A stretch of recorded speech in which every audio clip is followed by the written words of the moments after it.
an attorney on your squad. The third person that I always recommend for people to have on their squad is a coach or a mentor. And the reason that I say this is because, excuse me, you don't know the way. You're new in the business. You have to find somebody that can show you the way. It's just like if you're going somewhere new, you turn on your GPS. You put in the address to where you want to go, and the GPS is going to guide you on how to get there. But not only will it guide you, right? The GPS will also tell you, hey, there's an accident up ahead. You want to get off on this exit, and we're gonna save you 5 minutes because if you stay on the expressway, you're going to be late to your destination. And so your coach or your mentor is that person that will serve as your business GPS. So you want to find someone who is where you want to be, right? So you don't want to find a coach who just started their business like you just started your business, or somebody who hasn't experienced things just like you haven't experienced things. You want to find somebody who is seasoned, somebody who knows the way, like the GPS. And so this person can provide you with guidance. This person can help you with strategic planning. This person can also be a source of accountability because when you're in business for yourself and you're in business by yourself, you don't have anybody telling you what to do. That's the good news. And that's also the bad news because you don't have anybody telling you what to do. Sometimes you may get off track, or you may think that, oh, I'm just going to take the day off when you really don't need to be taking the day off. You need to be working on your marketing plan, or you need to be working on your social media plan, whatever the case may be. And so the first S, we talked about setup, right? Getting your license, your bank account, your merchant account, making sure all those things are set up. The second S, we talked about making sure that you have your squad in place, the people who will help you win in your business. So you need your accountant on your squad. You need an attorney on your squad. You need a mentor or business coach on your squad. So the last S is systems. And systems are the things that help you become more efficient in your business. And so as business owners, as you are legitimizing your business, as you are positioning your business for growth, one of the things that you have to do is you have to prioritize your accounting systems. You have to prioritize making sure that you have a system in place. So I'm going to step on some toes right now because if you are the person who is sending your accountant estimated numbers of your business income and expenses, I'm talking to you. You need to prioritize your systems. You need to prioritize getting an accounting system in place. So, creating your systems also goes back to making sure that your squad is in place because your squad is the ones that will help you with creating those systems, right? And so, I'm harping on the accounting systems because this is the piece that a lot of small business owners miss out on. You miss out on having those systems in place. You have to also create systems for just the way that you do things. So I say in my business, if there's anything in my business that I do more than 2 or 3 times, I need to create a system for that so that I am doing it more efficiently. So some of your systems might be doing things in blocks. So for me, I do consultations. So if a person wants to have a consultation with me to see if we're fit, I call them a discovery call. I do discovery calls on certain days at certain times because I can't afford, I'm too busy. I can't afford to have appointments all over the place. And so one of my systems is I have a scheduling system. So if you went to my website right now to schedule a discovery call, you'll see that there are only certain days and certain times that you can schedule those discovery calls. That's a part of my systems that allows me to be efficient. So I may do 8 discovery calls back to back, and that's usually the case. But I'd rather do 8 discovery calls back to back than to do two here and then two here and two here and two here because it throws me off. And it doesn't give me the time that I need. My work requires me to be tunnel vision at times, and I need to be able to have those in my spaces. And so when you're creating your system, you got to think about the way that you work, right? I told you guys about that 6 a.m. Weight training. And since I left college and I started my own business, I'm not doing anything at 6 o'clock in the morning. The only thing you might catch me doing at 6 o'clock is maybe going to the bathroom and I'm going back to sleep. And so one of the things that entrepreneurship allowed me to do is create my own system to work the way that I work. I'm not good early in the morning, so I am not doing anything early in the morning unless it's a nice check involved. And so creating those systems to making sure that you have those things in place. And so now I'm gonna step on some toes again. And this one is a real big one that I see a lot in businesses that aren't set up to be legit. Please stop commingling funds. What does that mean? Commingling funds is when you have a business bank account, but you're paying your rent from your business bank account, or you're paying your mortgage, or your daycare, or you buying your weaves, or you getting your nails done. You paying for your kids' soccer camp on your business account. Stop it.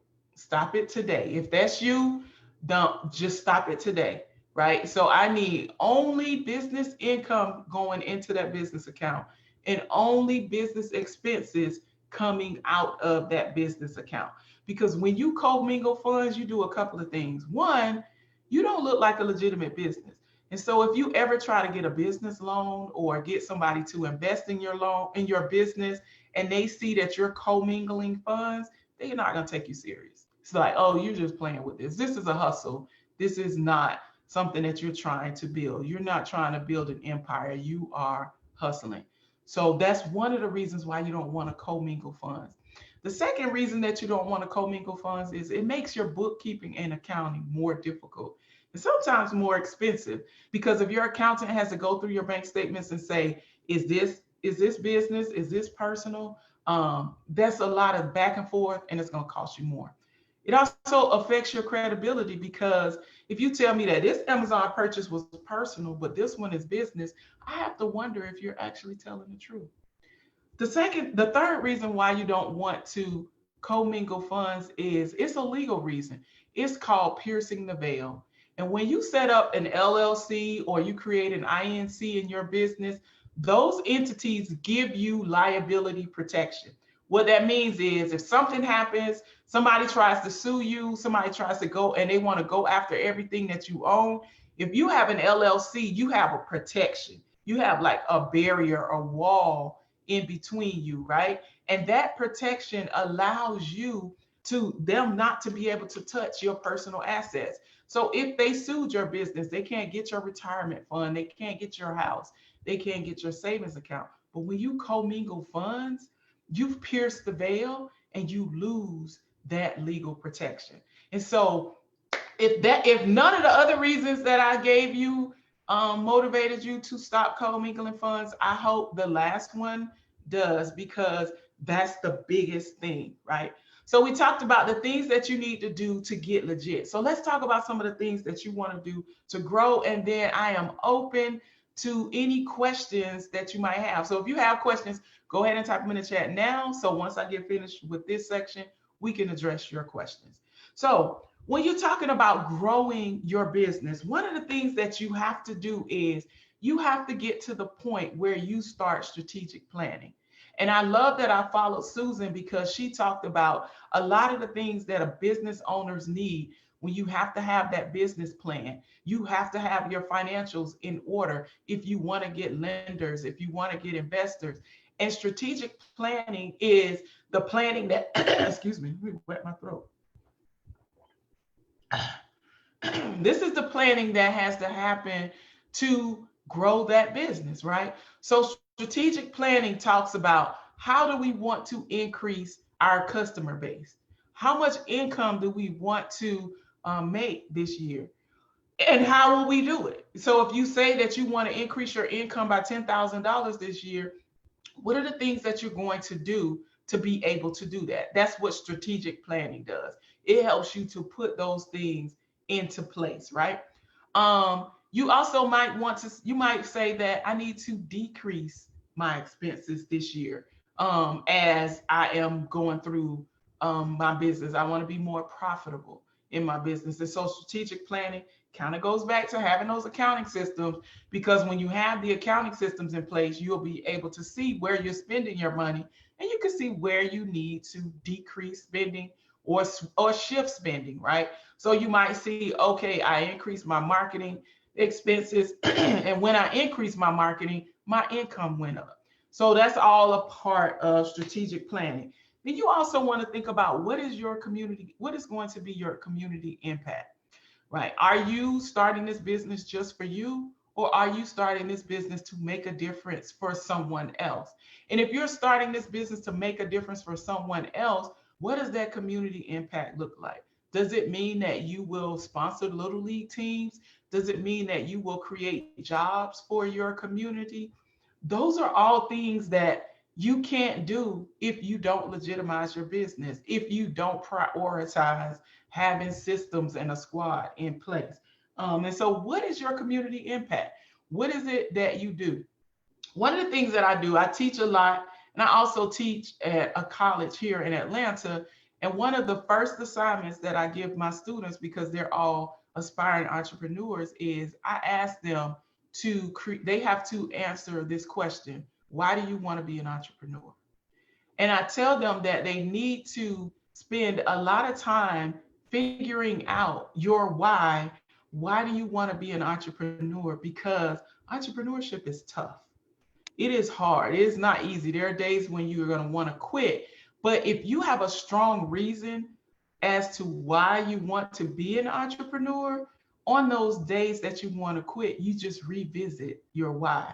And it's always interesting to me when I read those stories, because those assignments, because some of my students have different reasons. Some of them have a reason why they want to be able to support their parents, because their parents have sacrificed everything to make sure that they could be where they are today. And so that is their why. And so that's the thing that drives them. And so it could be for you. Like when I started my business, my daughter was 6 years old. And so my why was I wanted to make sure that my daughter always knew that she can do and be anything that she wanted to be. And not just because I told her, but because I showed her and I modeled those things for her. And so on the days that I wanted to quit, I had to remember that my little girl was watching me. She was paying attention to me. And I wanted to make sure that the example that I set for her was one that I wanted her to follow. So as you're building your business, you have to think about, what do you want your impact to be? What do you want? The next thing is, what do you want your legacy to be? Right? And so are you trying to create something that is going to last once you're gone? Are you trying to create a business that's going to be sustainable without you? Some of the best CEOs, some of the best managers are the managers who create organizations that can operate after they retire. And so when you think about your business, what is it that you are trying to do? Are you looking to continue to hustle, which isn't a bad thing if you're wanting to maintain or continue to hustle, or are you trying to have community impact and leave a lasting legacy? So let's see. I don't know if there are any questions in the chat. Do we have any questions in the chat for, are there any questions before I wrap up? I know I'm getting close to my time, and I always want to make sure that I have time to answer questions that we have. So let's see.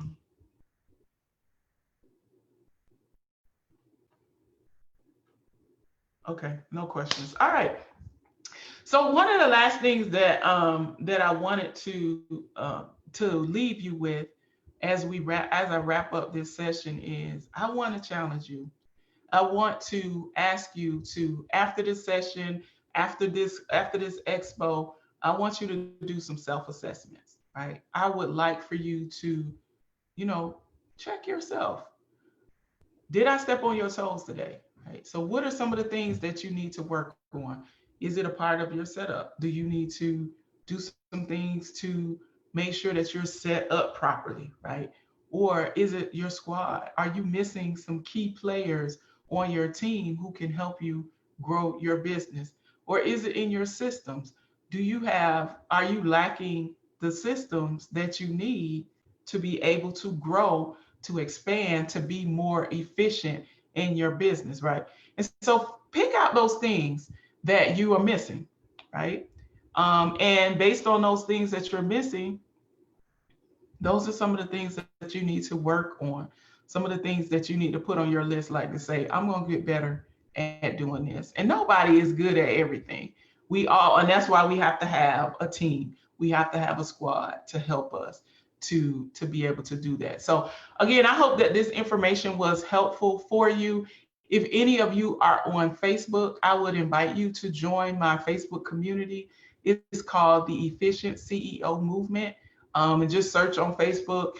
And I love for you to join the community. It's a community where I will help you to hold you accountable, lots of free resources and just things to help you grow. Because like Susan, I want to help empower our business owners and entrepreneurs to be bigger and better in this business space. The second thing that I would like for you to do is, if you are a podcast listener, I would love it if you would subscribe to my podcast. The podcast is called The CEO Launch, and it is a podcast that I do with my daughter. It's been one of the most wonderful things or wonderful experiences that I've ever had. In this podcast, we talk about just the things that we've grown, how we've grown together, and how those things have helped us to be better entrepreneurs. So I love it if you would subscribe to my podcast. And then the last thing is, follow me on social media. My social media handle is Trust Bernadette on all platforms. And if you send me a LinkedIn request, just tell me that you saw me here at the Treasure Coast, and that helped me to accept it a little bit faster. So I hope this was helpful. I'm going to check the chat one more time to see if there are any questions. And if not, we can turn it back over to you.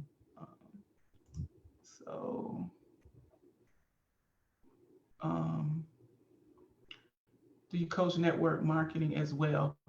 So there's a question about network marketing. Yeah, some of my clients are network marketers. That's actually how I got started as an entrepreneur. My first business was in network marketing. So there's absolutely no shame there. I don't know if there are questions, because I can't tell if it's chat or if it's questions. If there are any questions. So if not, Susan, I'm done. And I know I'm a little bit ahead of my time, but hopefully we'll buy some time for somebody else. So thank you guys for the opportunity to be a part of this. Angela, thank you for your vision, your hard work, and even the tenacity to make this happen, even in the midst of a pandemic. So you are appreciated by me and so many other people. Keep doing what you're doing. And have a great one.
All right, can everybody hear me? Everyone see my video? I don't have chat up, so I can't really see what anybody's saying right now. Let's see, there we go. I can see myself now, okay. So this is growing your business with digital marketing, the new normal. I would think we've all been hearing that a lot lately. So I'm going to dive in and teach you how to kind of take control of your digital media and social distance your business, if you will. My company is Vero Beach Marketing, digital media marketing agency, management, training, mobile web development. These are what we specialize in.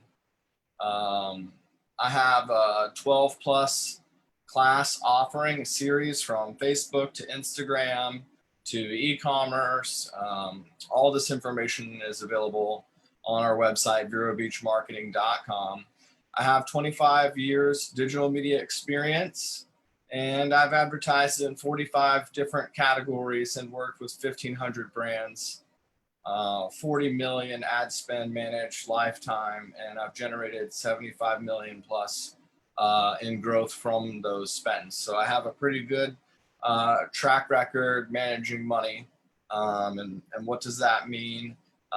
Google ad spend, Facebook ad spend, and just making sure that you as a company are being protected and taken care of instead of kind of shooting in the dark, you know, like some of the other presenters talked about making a plan. That's basically what my company does. We build the marketing plan for your company. So I'm gonna just try to engage you guys as best as possible through this Zoom software. I don't think that there is a raise a hand feature. There may be, but maybe if you just all engage in chat, I want to share a little bit with the room. I mean Zoom, right? Like we're all here. Everyone's using Zoom. So who uses Zoom or a similar video conferencing app every day? You guys just put messages in chat if you're able. Let's see if I can pop mine up too. Okay, there we go.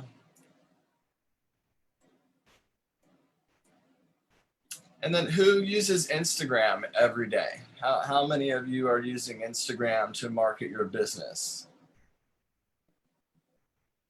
Yeah, CBD company. Yeah, so I have a client who just launched a CBD product line. Unfortunately, there are strict regulations regarding marketing CBD. You will not be able to market with Google or Facebook your CBD products. Unfortunately, it makes no sense to me. So that would be problematic for you. Okay. How many of us are using Facebook every day? Yeah, IG daily, that's good. Okay. Yeah, so there's a new app called Pop Shop Live. It's like Facebook Live, and you can integrate it with your Shopify store, and they will allow you to sell CBD. So, you know, I would check out that platform. I think that's a good option for you. Who feels that they have a strong brand presence on digital media, and where? Is it in Facebook? Is it in Instagram? Is it in another platform? Anybody? I don't know what Primerica is, but I'll have to look that up. All right, who knows what engagement is and its importance? We all understand engagement in this group.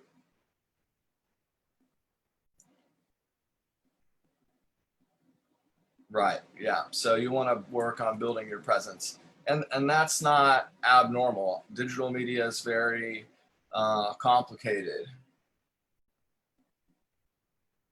Yes, I would use Pop Shop Live right now to market CBD. All right, who feels digital networking is most important? Especially right now during a pandemic, we're all being forced to use digital media, right? Who feels traditional networking is most important, face-to-face? Everybody prefers traditional networking, I feel. I think the point that I'd like to make is that there's no difference between digital networking and traditional networking. It's the same thing. You know, a like is a handshake. It's an introduction. And so if I was to communicate anything to you guys, would be that consider digital networking just the same. You know, what do you do when you go to a networking event? You walk around the room, you introduce yourself, you take a business card. All of these things are the same on digital media. You friend request, you follow a business. This is networking. It's just in a digital space. And with COVID and everything, you know, it's more important now than ever that we are using our digital networking skills. Yeah, there you go. Facebook Live is great. So first things first, I'd like to just do something even a little bit more out there. Use this chat thread again. So each person that's in this conference today, please share your LinkedIn or Instagram or Facebook page right there in chat. Let's make a list. Everybody post their business pages, Instagram handle, whatever it is that you are working to promote. Okay, yeah, music, digital media and music go hand in hand for sure. There you go. Yeah, so I'm gonna keep talking. I want everybody to start posting their social media handles, okay? And I'm gonna keep going. So also, while I'm talking, please take out your phones and use this chat thread to begin liking and following everyone in this room. We're all here today. We're all connecting today. This is networking. This is digital networking. That's what we're doing. So let's all fan each other. Let's all try to help each other, like each other's posts and comment and see what new synergies come out of today's event. You never know. And so I think this is going to be a great exercise for everyone. We'll all make some new friends. So each of you like on Facebook and LinkedIn, follow this full list. Yeah, what's the harm in that, right? Networking today would be great. We've all kind of been missing that the last couple months. And be sure for the remainder of the event and even after this event, and we post photos and we hashtag this event list, you know, tag people, hey, I'm interested in this, you know, this person's doing this, you know, remember this list and begin to leverage that network digitally. And not just this event, practice this method at every event that you attend or any virtual events that you attend. This is the proper way to begin networking for digital media conferences and stuff. You know, I'm not the first person to put this out there in this way.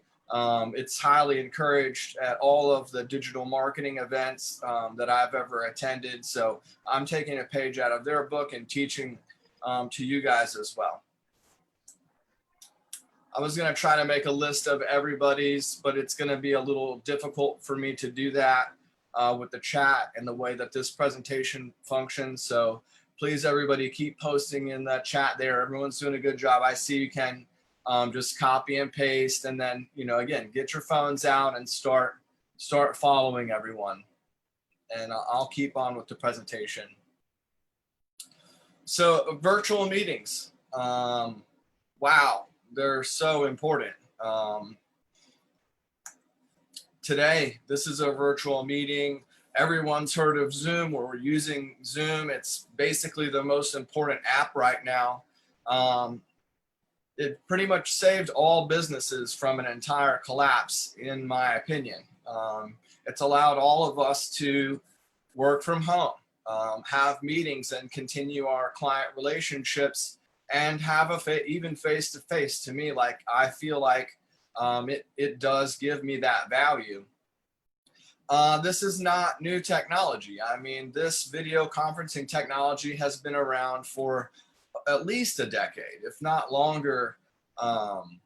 And so I think that that's one good thing that's come out of COVID. It's forced us all to begin using digital meetings and working remote. I know with some of my clients, they're even noticing an increase in productivity as a result. I feel like people's work, home life, quality of life have improved as a result. And I hope that this continues to be a trend for a long, long time. I don't feel like people need to be working in offices. They can work remotely. I've been doing it working from home for multiple decades and running my business successfully. So be creative. A lot of me and my clients, we do happy hours, and yes, we're drinking beer and we're drinking wine together and making jokes. You know, I think with one of my companies, we do it every other Friday.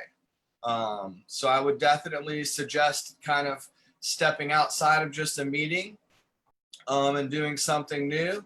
I know, like, there was a trend on Facebook where they were door dashing. I forget what it's called, but they would drop off wine to their friends and run away. So, you know, let's all get a little bit more creative now in these current times. Events like today, you can host your event. It does not have to be terrestrial. You see my pretty background. It's very bright and colorful. You can do video backgrounds that reflect your business when you're presenting. And a really kind of fun feature that Zoom has is filters. It's new to me, but they release new filters all the time. Also, turn your camera on. I myself was really not a fan of being on video. I would be like the last person to ever turn my camera on. And I speak in public all the time, but for some reason, just the camera just didn't appeal to me. So, but since COVID and, you know, working with larger and larger companies who are using Zoom, you know, just embrace the camera and turn it on. And even if you're wearing a t-shirt, you know, just go with the flow. I think that that's going to create a better experience for whomever it is that you're talking to, being able to see you face to face. Let's see, can I turn on one of these filters? Let me show you what a filter looks like. I gotta jump in here somewhere. I'm getting ahead of myself now.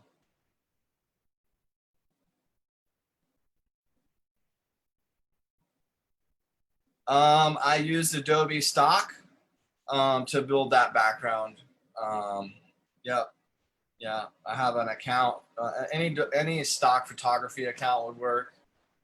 And I can't get into, well, let me into Zoom here to get my filters.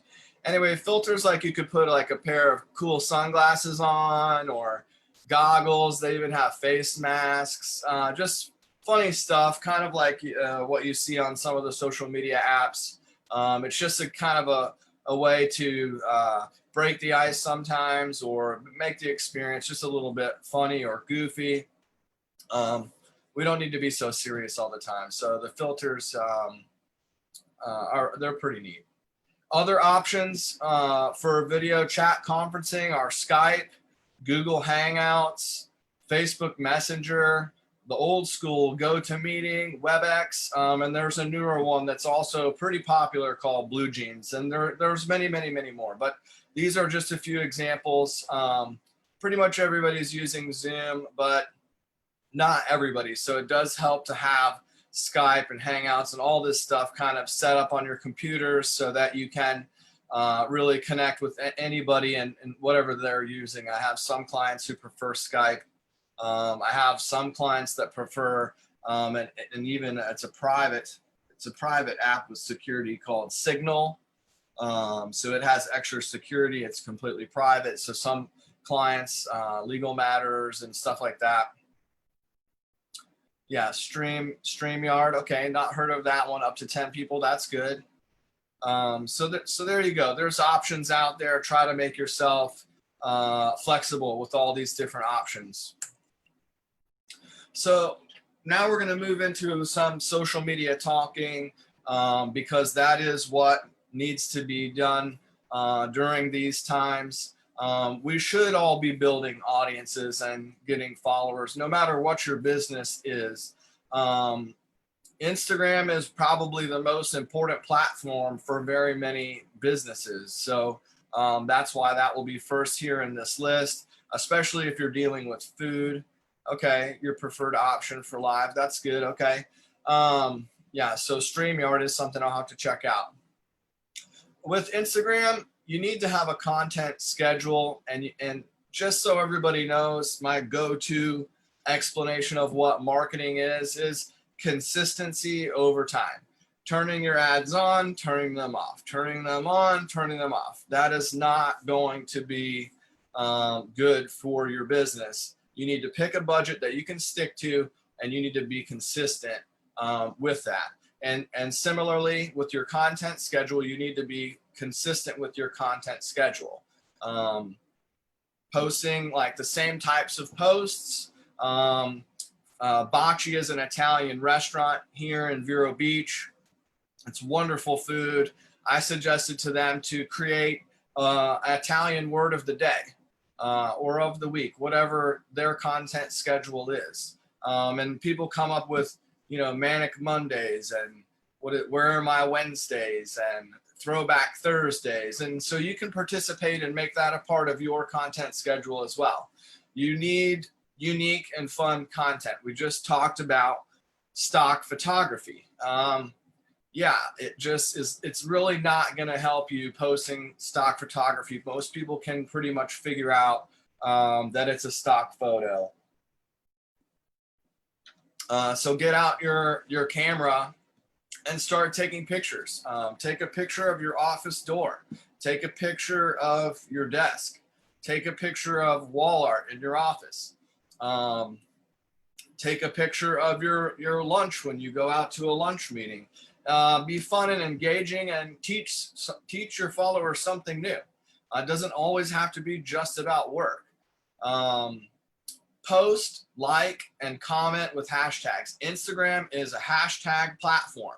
If you are not hashtagging your post, your reach will be reduced. Okay, so if you're not comfortable with hashtags, there are tools online to help you with hashtag. You type in a keyword, it'll give you a hashtag cloud. You can copy and paste that to the bottom of your post. Super simple, but definitely be doing that every time. You'll want to follow, and join your community. You need to follow everybody in this conference today. Become a fan of everyone and engage these new followers. Like I said, digital networking, traditional networking, it is exactly the same. These are conversation starters with a comment, sharing a post if it's relevant, just hearting a post. It can break and start a conversation and break down the barriers, just like having nerves at a social networking event and maybe not introducing yourself. Digital media really allows you to do digital networking. That's what we all need to be doing. That's how this stuff works. So Instagram is mobile only. It's sad because I sit at my desk mostly. I don't, my eyesight is bad. I wear glasses so I can read, and the mobile phone is really not my friend so much. There are ways around it. You can mostly manage IG on your mobile phone.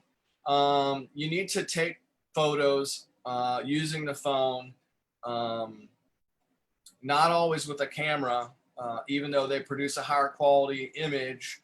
But your phone is more real. It's more engaging. It's more interactive. It's more in the moment.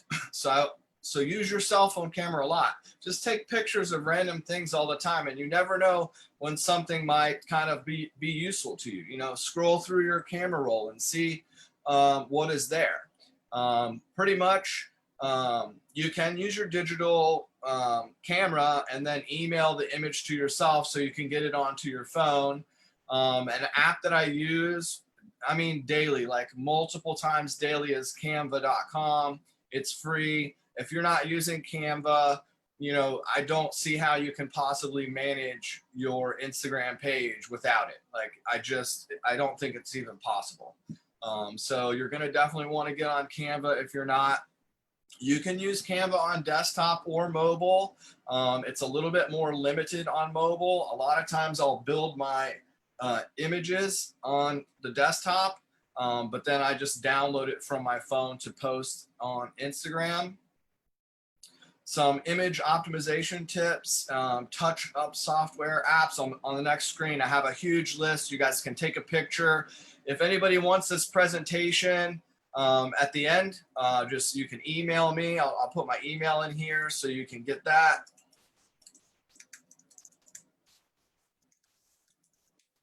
I'm happy to give you this presentation so you can kind of refer back to it. Again, take pictures of the screen, feel free. Yeah, so, you know, again, sometimes I use desktop. Some of the software for editing images is not on desktop, so you have to do the editing in those mobile apps. So I'm getting a time limit here, so I'm going to try to move quickly. Instagram insights. Insights are very important. You click in your Instagram here.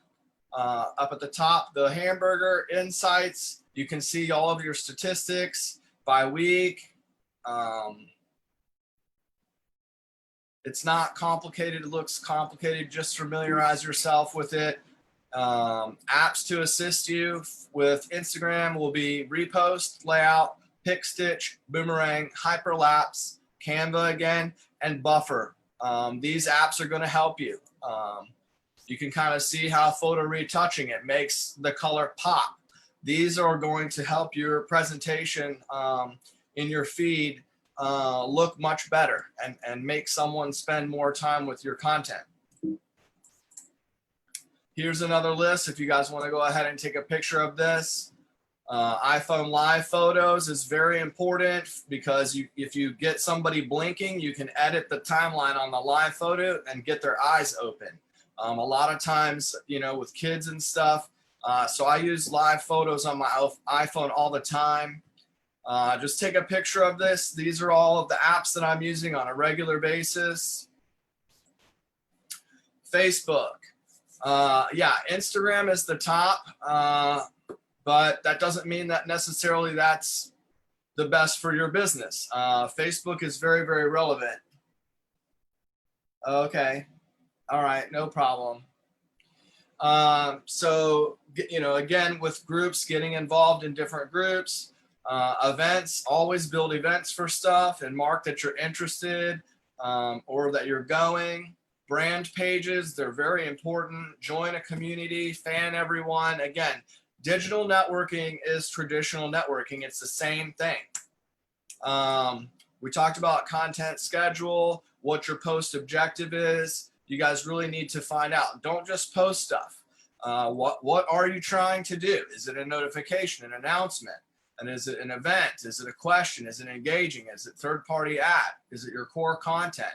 And it's all about timing. You need to know when you get the best results. It could be at 10 in the morning. It could be at 6 p.m. when people are having dinner.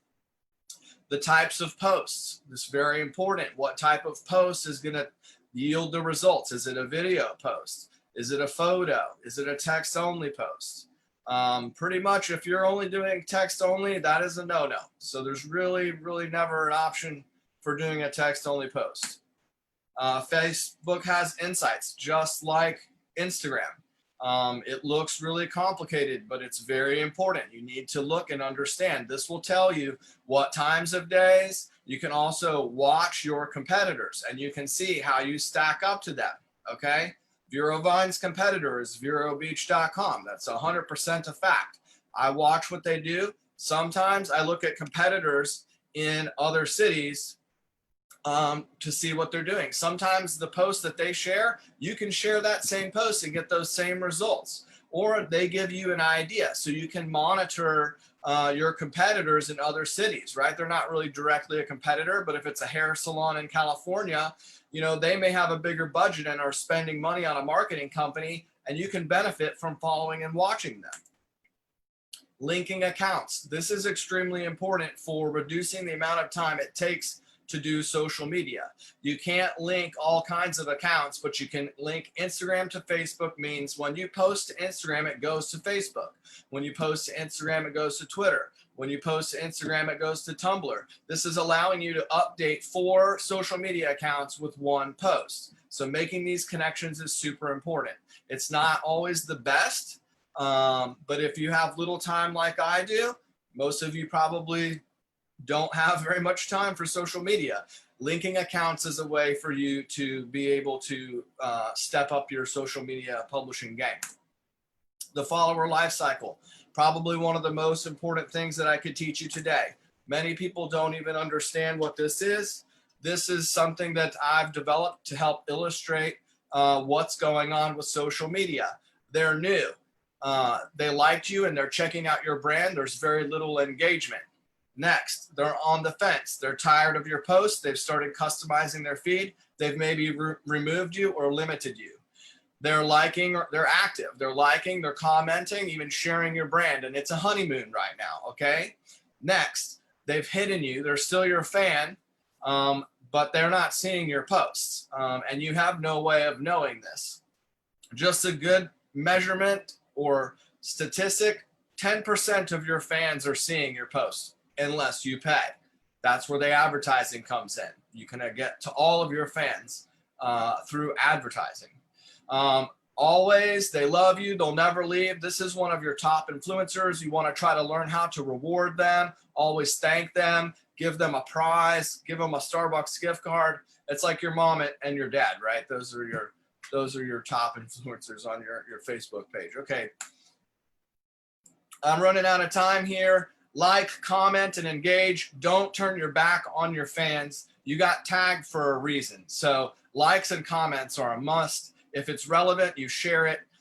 Most important, don't miss the opportunity to change the message to your own benefit.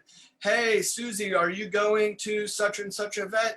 No, I'm not, but I'm going to this event over here and I'm a speaker at that event. Hopefully that illustrates what I mean by don't miss the opportunity to change the message to your own benefit. Pretty much any time that you comment on something, you can turn whatever it is around to promote yourself, promote your business. You can always do it, and you can do it in a nice way, asking questions.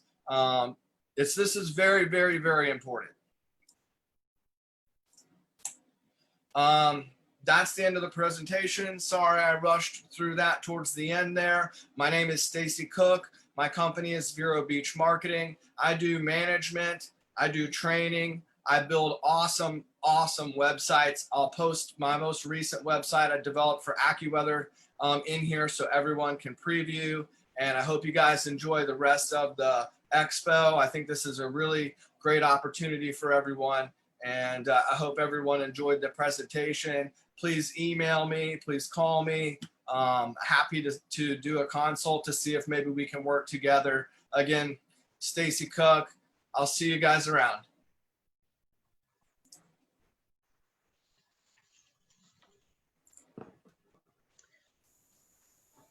On behalf of Angela Brazell, we want to thank everyone for your participation on today.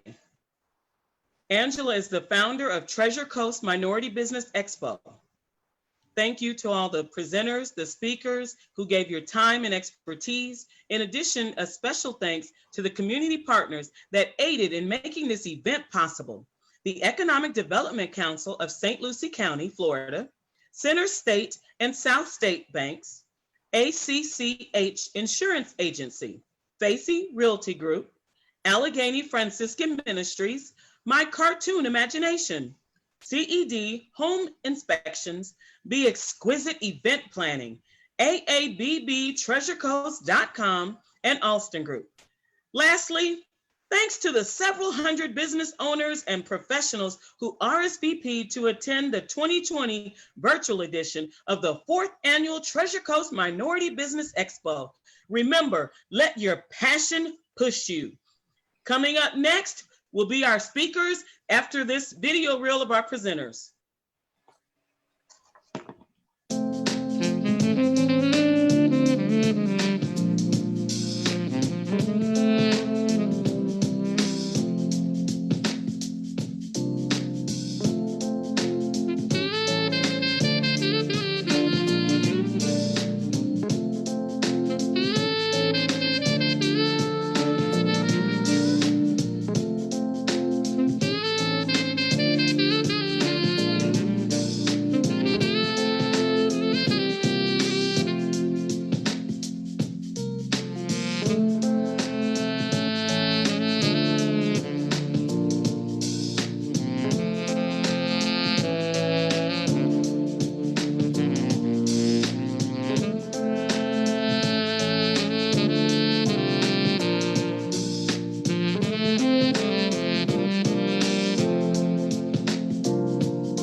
everyone. Now I want you to go on an imagination trip with me, a very short one. Imagine this. Imagine that there are two people who are on a team and they both recognize the passion that they have in their goal to succeed. They build an emotional connection. Or here's another use of your imagination. Just imagine that a very handsome man meets a beautiful woman. They find that they have a lot in common. They make an emotional connection, perhaps fall in love, get married, and live happily ever after. Today, I'm going to be speaking with you about the value of emotional connection in business. So please allow me just a minute to load up my slides.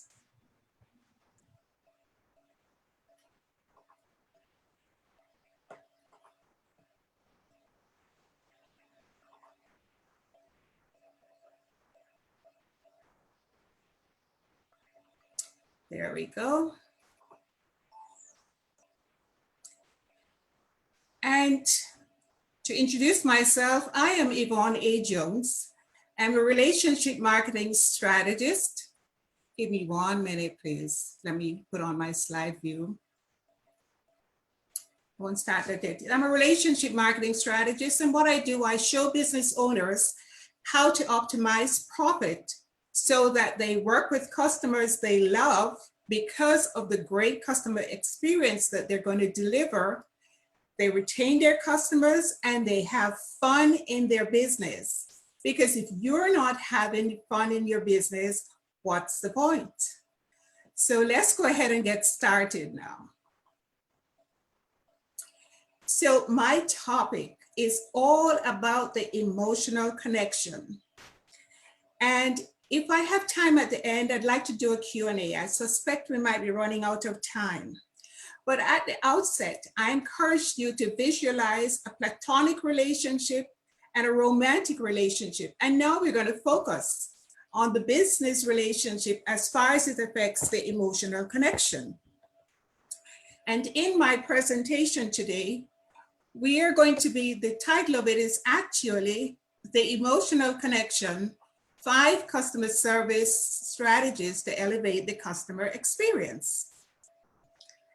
And in this presentation, I'm going to be talking about, just a moment, getting my slides to move.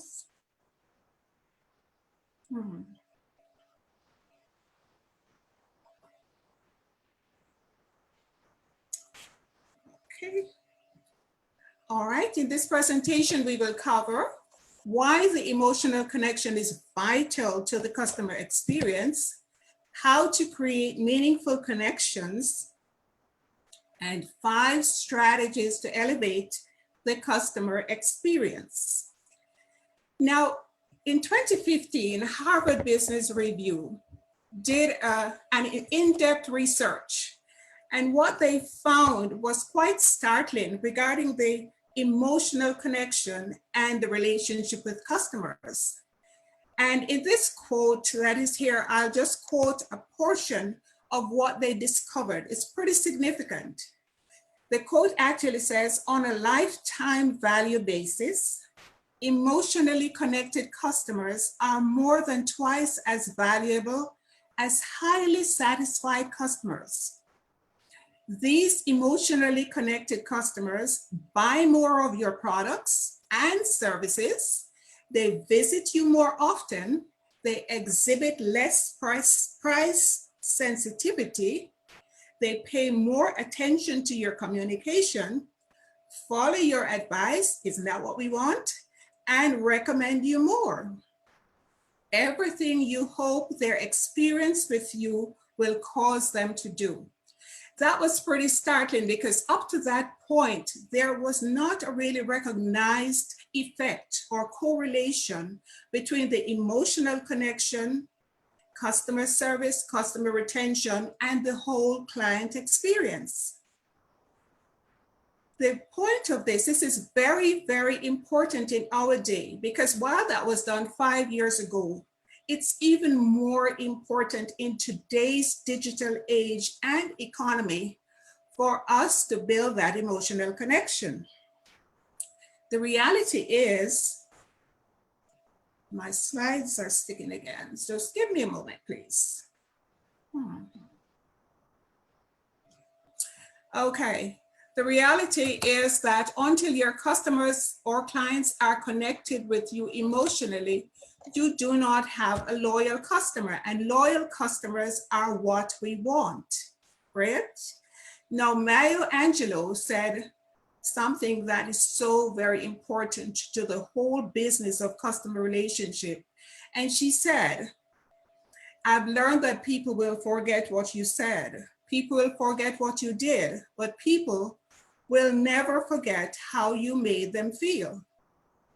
So Peter Shankman, also the author of the book, Customer Service, New Rules for a Social Media World, puts it this way.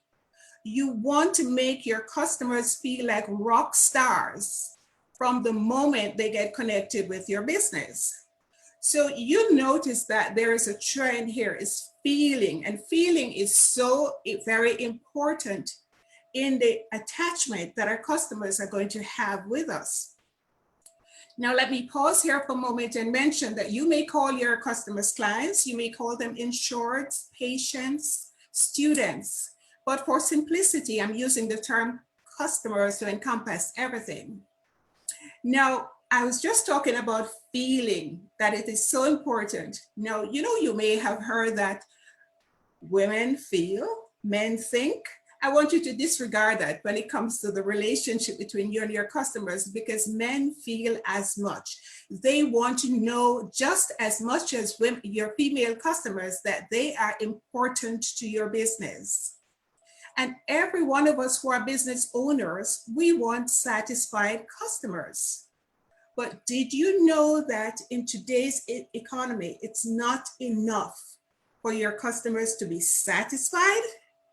In this digital age in which we live, it has to be our goal to move our customers from satisfied or pleased to delighted. Now you might be wondering, why is this so important to our business? Well, industry research tells us that there's a significant difference in people who are delighted with your service and the buying power, how much they will spend with you when they're delighted with your service, as opposed to just being satisfied. And Pricewaterhouse did a research some time ago that indicates that 86% of customers say they will spend more. They will spend more even if there is a lower price, because of the experience that they have with your company.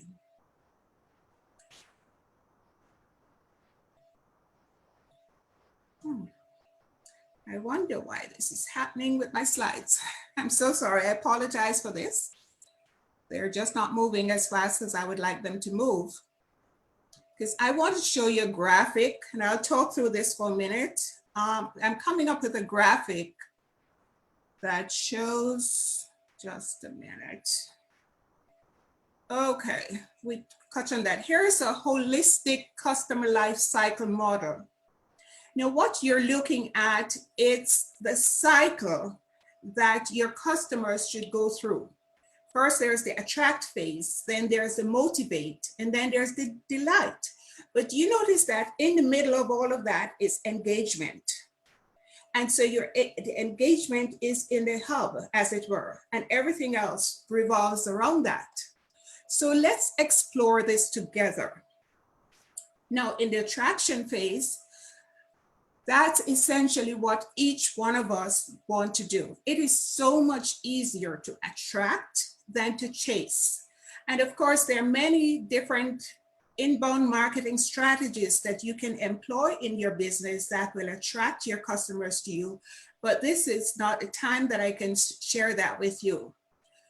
But the important thing to remember right now is that you want to make your customers aware, even prospects, aware of what you do, who your brand is, what your brand stands for. And sometimes when I say brand, and I'm talking to maybe entrepreneurs, I know there's small business owners here, and you may be a brand of one, and you say, oh, I'm not a brand, I'm just by myself. You are a brand, because your brand is what you stand for, what you represent, based on the perception that others have of you based on your communication online and offline. So if you're someone who is known to be always ranting on Facebook, for example, that's the people are going to have one perception of you. If you're known to be kind, and it comes out empathetic, it shows up in your communication, and it does this both online and offline. So Jeff Bezos made a point that he said, your brand is what people say about you when you're not in the room. So when you attract rather than chase, you help people to develop an awareness. This is your chance to inform people about your business and educate them on the services that you offer and your topic of expertise. Then the next thing you want to do is explore needs. In order to know what your prospects or your existing customers need, because there's always more that they're going to need, you have to ask. And when you ask, you listen. Then we go to the next phase, motivate. You want to offer solutions and encourage action. So after your customer gets to know you, they may not yet be a customer, they may still be a prospect, but we're going to just refer to them as a customer because it actually starts when they connect with your business. Remember that. So in this phase, you want to offer them solutions, let them know, educate them. Now that you know what they need, educate them on what solutions you provide that can help to solve the problems that they have. Now, when they decide, and the next phase is encourage action. So when they decide to buy, you want to make it as seamless as possible. And at this point, I want to remind you that if you have a process on your website, which you should do, like a shopping cart on your website, test it yourself or have someone from your business test it every 3 months or maybe even more often. Because a lot of times there will be glitches and people are not prepared to go through loops and hoops to make a buying process, to make a purchase from you. It needs to be seamless and effortless. So have that checked periodically, go through your entire buying process and make sure that it's seamless and effortless. Because what I want to do is to remind you, keep in mind that your competition is just a mouse click away. And the truth is, in our digital age, people do not even have to get dressed to go down the street to find your competition. They can find it right in their home, even in their pajamas. So make it easy, make it a great experience for them to do business with you. Now, if they're ready to buy, great. If they're not, they just keep them in the cycle and nurture that relationship so that when they're ready, you are the only solution that they want to their problem. And now we go to the delight phase.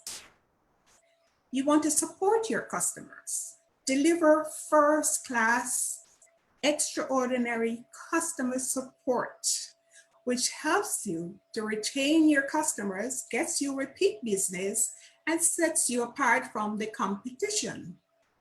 You see, a lot of business owners tend to think that, oh, I have a service that the customer needs. But remember that without the customer, we don't have a business. So we need to show appreciation to our customers, make it a delight. And the next thing we want to do as we do this, then we want to build that customer loyalty. But before I get to that, I want to touch on the fact that for a lot of businesses, unfortunately, they do what is called transactional marketing, which is a one-time. They focus on a one-time sale. That's it. I'm done. They're more concerned about the money. But what we as wise business owners want to do is to build that relationship with our clients so that they continue to want to do business with us. That is called relationship marketing. And we get now to the building loyalty, which comes from your maximizing the customer experience and engaging satisfied customers so that you generate more business. And don't forget that the longer someone is with you, the more their lifetime value increases for your business. And now we get into the fact that we want to tap into our customers' fundamental and often unspoken emotional needs. Needs are very important, not wants, needs. And you may be wondering, why am I saying unspoken emotional needs? Because sometimes, or most times, our customers will not tell us. They will not tell us unless they have a problem. A lot of times we are so close to our business that we don't see the problems. We don't see the little gaps that are there. So we want to ask our customers so that they become invested in our business. Because as you tap, you ask them, you find out from them what it is you need, what is it we can improve. Make it a part of your business, a part of your schedule, whether you want to do it once every quarter or once every 6 months. I would say that's too long, because then if something is wrong, you're likely to lose your customers in a 6-month period. So probably say 6 weeks to 3 months, depending on the nature of your business. But especially if you have a small number of customers, and when I say small, under 100, under 50 customers, and if you find that it's too much to speak with them on a one-on-one basis, create a small survey, a really focused survey to ask them for their opinion. What is it that they enjoy about? What is it they think could be improved? And the truth is that even if you're working with your ideal clients and customers, even if only a small percentage, say 25% respond, because generalist surveys do not get a very, very heavy rate of response.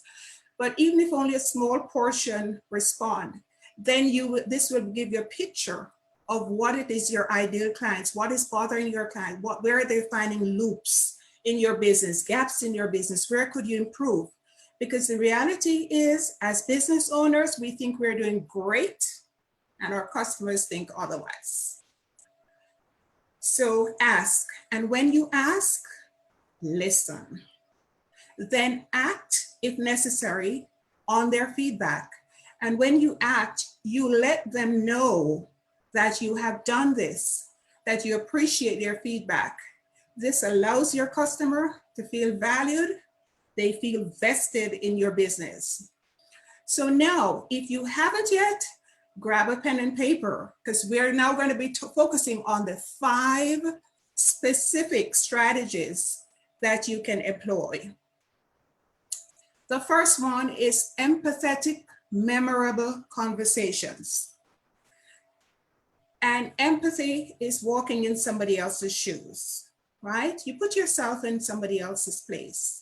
Now, what kind of conversations? You have conversations with your customers, but what I mean by this is that your customer, your client may call you up. You're busy.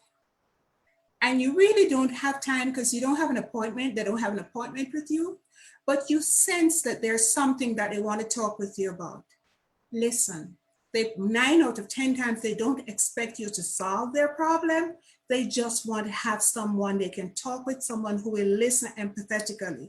That would not be the time if you were an accountant, for example, to say, you know, if you had created that business plan I told you about, you'd have something to guide you. That would not build a relationship. They just want you to listen.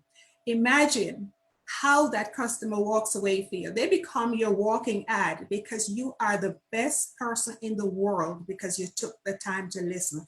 They may not have that support from their family or anybody else. The next thing is to praise, publicly praise or acknowledge your customers. Social media gives us a great opportunity to do this. Stacy mentioned that or alluded to that a moment ago. When you are on social media, you can see a lot of things. One of the things you want to do is to give your customers a shout out. Recognize them or recognize their business. Now I can think that LinkedIn, for example, has a feature where you can give kudos to individuals. Imagine that you have, say, 5,000 followers.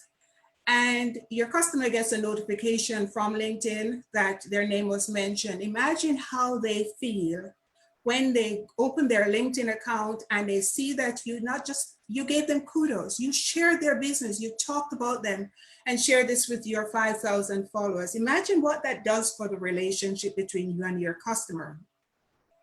At the same time, on Facebook, you want to do that. There's one note of caution. If you're a coach or a mentor, I would always encourage you to ask your customers' permission first to refer to them as your client, because there are times when people don't want to know that other people know that they have a coach or a mentor.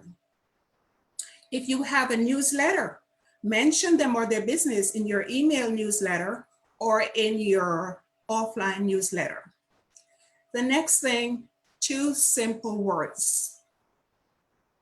Those 2 simple words, you probably guessed it, thank you. We want to thank our customers for doing business with us. Thank you shows gratitude.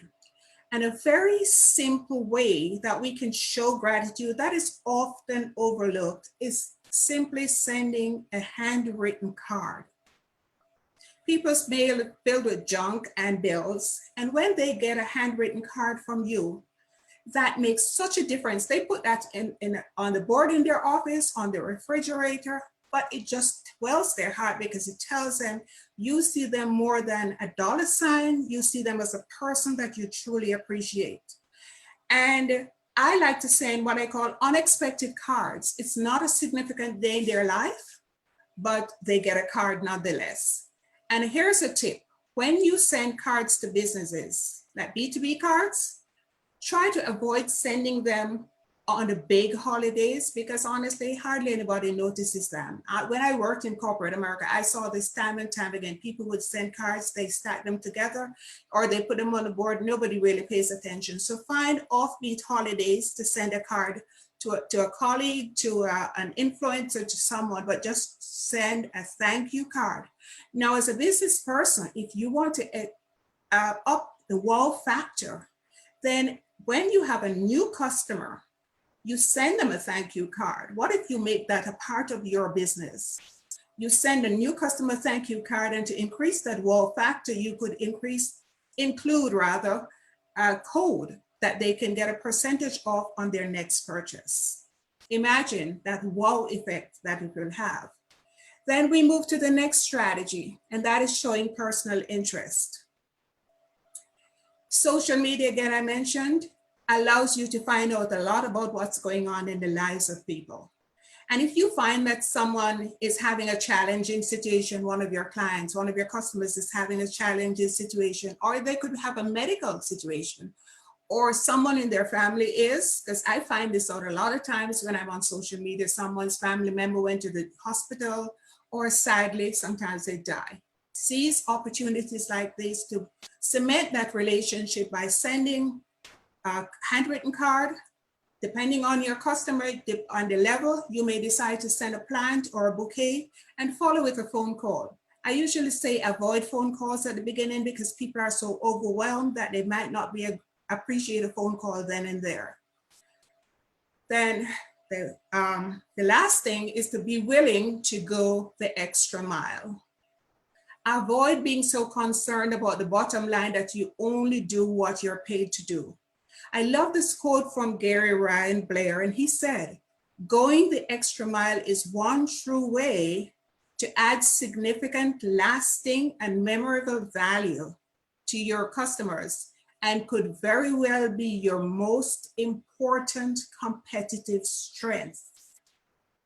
So to recap, I do that. I get caught up in what I'm saying and I don't move my slides when I can. So to recap, we want to engage in empathetic, memorable conversations. We want to give public praise or acknowledgement. Remember to say thank you.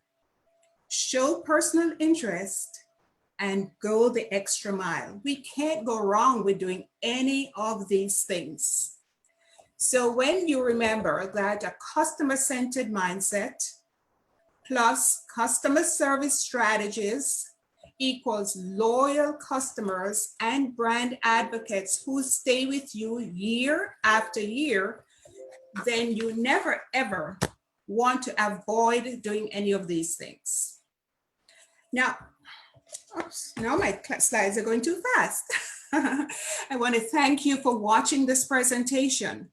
And what I have for you, I have a client retention checklist and resource guide that I'd like to give to you. There is no opt-in required. And if you want to jot this down, it's bit.ly/retention2020. You go to my website and you find that there. So thank you so much for watching, and thank you, Angela, and the organizers for organizing this event. I'm grateful to be a part of it. And I see there's chat. Let me see if I have time to, okay, to answer just a couple questions. And again, my chat has disappeared. Let me stop sharing and see if I can find the chat here. I think I've run out of time though, so I'm going to, if you have any questions, what I suggest you, my email is Yvonne, YVONNE @YvonneAJones.com. You can always send me an email and just make sure you put minority business in the headline, and I will be happy to answer any questions you have directly. Thank you once again. And remember, my mantra is focus on relationships and the money will follow. Have a wonderful rest of your day.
great day to each and every one of you. We consider it a privilege and an honor to have this opportunity to share. We honor Angela for providing this platform, and of course my manager Susan for considering and allowing me to be engaged and involved in this opportunity. I bring you greetings from the beautiful city of Birmingham, Alabama. I'm A.M. Moore, the founder and CEO of A.M. Moore Group, LLC, where we focus intentionally on really helping people identify purpose and their greatness. I've been afforded the opportunity to be tutored and counseled and mentored by some remarkable individuals that assist in causing me to step into the dimension that I'm now walking in. But I'm excited about this opportunity because I believe that there's a leader in every one of us. I believe that there's a leader in every one of us. And John Maxwell plainly says that leadership is influence. Leadership is simple influence. And so everybody has the ability to influence someone else. And so we're excited about this opportunity.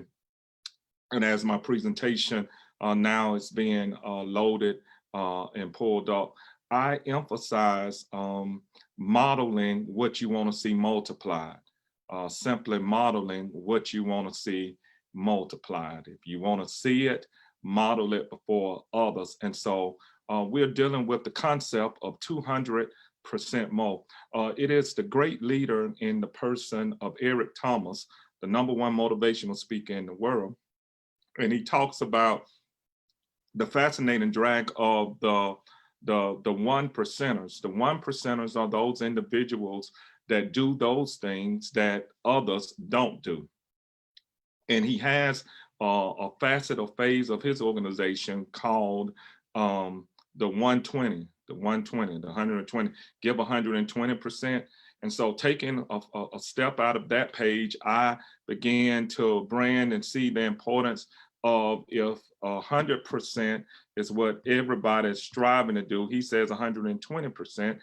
I began to model and mold this platform called the 200%ers. The 200%ers are those that get the maximum outcome out of their potential, as well as those around them, And so I use a fundamental system that I apply because everything has a system. Everything has a system. No system is a system. And so we're talking about the D5 system. The D5 system. I believe that these are the 5 key elements to help any person maximize their personal potential as well as their business potential holistically. Nelson Searcy, who is a noted philanthropist as well as a leader in church planning, came up with this acronym called SYSTEM. And he says that system saves you stress, time, energy, and money. An effective system saves you stress, time, energy, and money. And so the first thing that I would suggest or recommend is that we assess our system. Your body is made up of systems.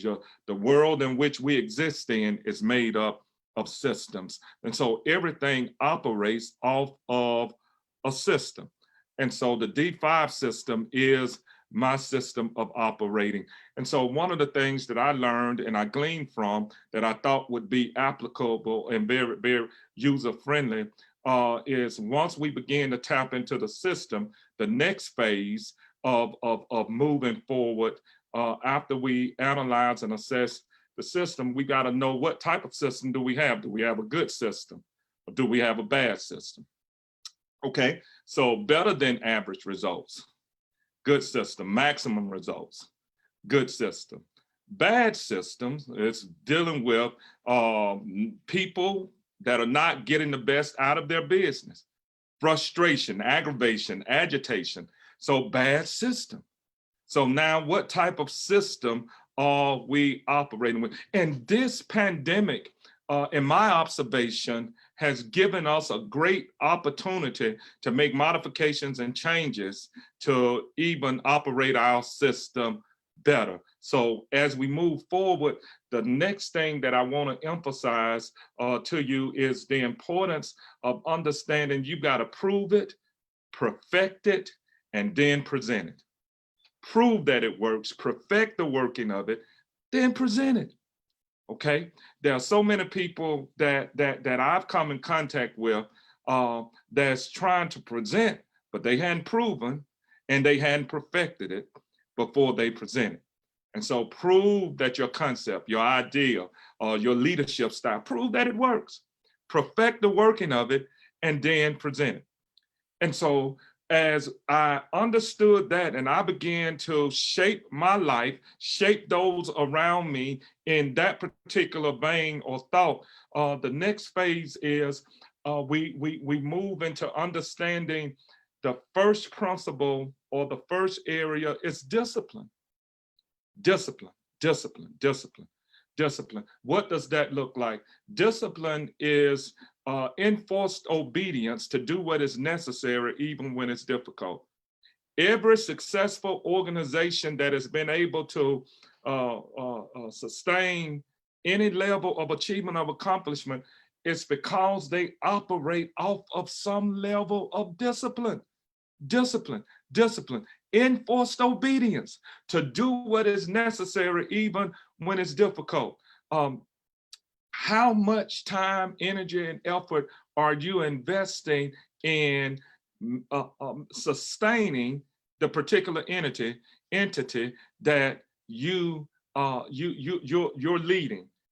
It's your business. It's the sister that was before us talked about branding and understanding you are your brand, you are the standard. And so the reason is your why, the standard is your how. The reason becomes the why you do what you do. The standards become the how you do what you do. So when I begin to look and analyze and associate myself with the right surrounding circumference of people, if you look at the military, etc., those that are able to wear the uniform, it's got to be put on a certain way. Those that perform particular aspects of the business, they have a level of discipline to do what they do in a way that allows them to elevate to the next level, to the next phase, to the next dimension. So then we have to understand clearly and without hesitation or reservation, we've got to be disciplined. How much time are you investing in moving from one dimension to the next? What are your goals for this year, etc.? Who are you trying to sharpen that makes up your staff or your team? We need a level of discipline. One of the great athletes of what I came across over my tenure of life, I understood something about that because I grew up being an athlete. The next thing that we understand, the 2190. The 2190, the 2190, the 2190. In order to be effective and efficient at doing what we do, I use the 2190 rule. It takes 21 days to create a habit. It takes 90 days to create a lifestyle. So if it's something that I'm saying I'm really after, I really want to see happen, I really want to become better at, am I willing to commit 21 days consistently to doing whatever that particular habit that I'm attempting to develop, and now go from 21 days to the additional days to now create it as a lifestyle. So this is not something I just do, this is who I am. And so I'm fortunate to be in a place where my profession and my passion are harmoniously united. But some people, profession is not necessarily what they're passionate about. And so how do I work my way out of my profession, if that's not my passion, to working my way into what I'm passionately driven to do, irregardless of whether I'm being compensated for it or not? Okay, so why not do it today?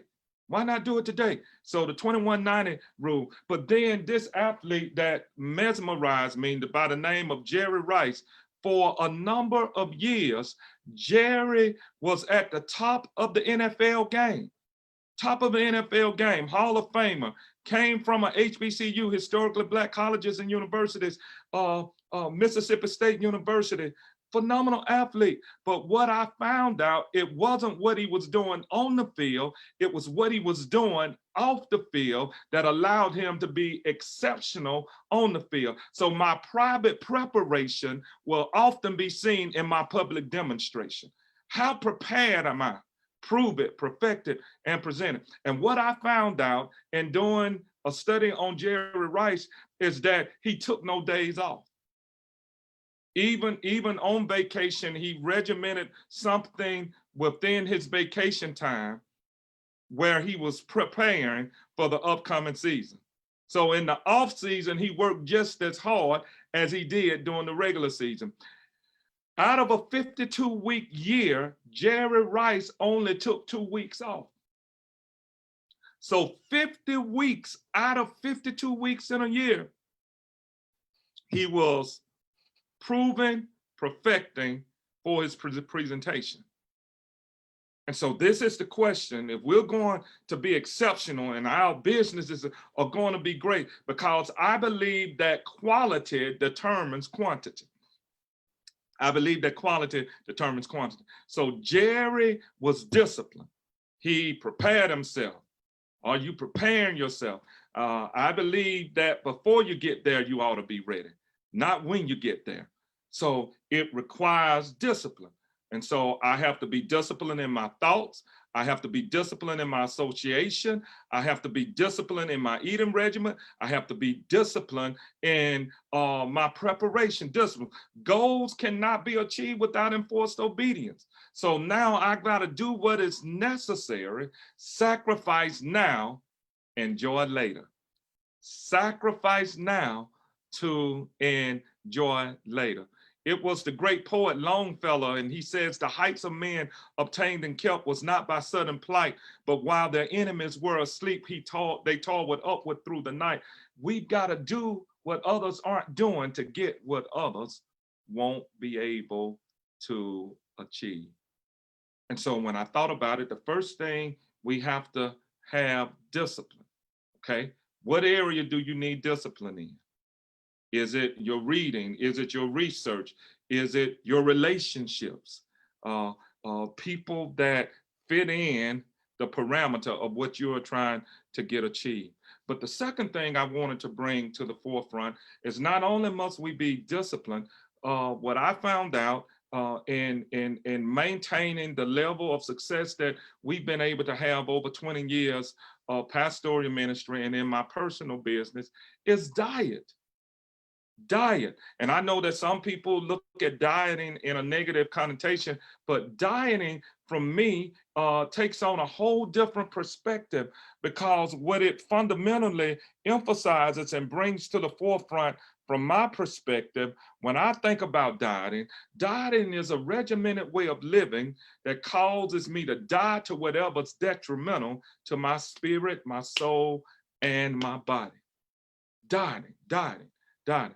It's a regimented way of living that causes me to die to whatever is detrimental to my spirit, soul, and body. What do I mean by that? If you take the T off a diet, you got die. Okay. So what is it that you need to let go of? What is it that I need to let go of that would hinder me from achieving what I'm attempting to achieve? There were some relationships I had to die to. There were some events I had to die to because it was detrimental to what I was attempting to achieve or to get accomplished. And so when I understood that and began to embrace it holistically, dieting isn't a bad thing. It ties back into discipline. Okay, what is it your eating regimen like? What's your rest regimen like? Okay. Are you eating things that will help you be more productive?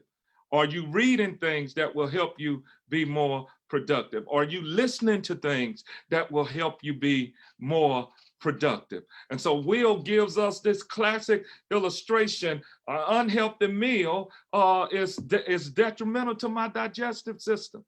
So I've got to eat right, I've got to study right, I've got to read right, I've got to rest right.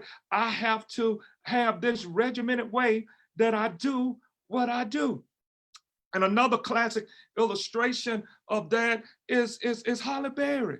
Halle Berry brings to the forefront of winning awards because she's maintained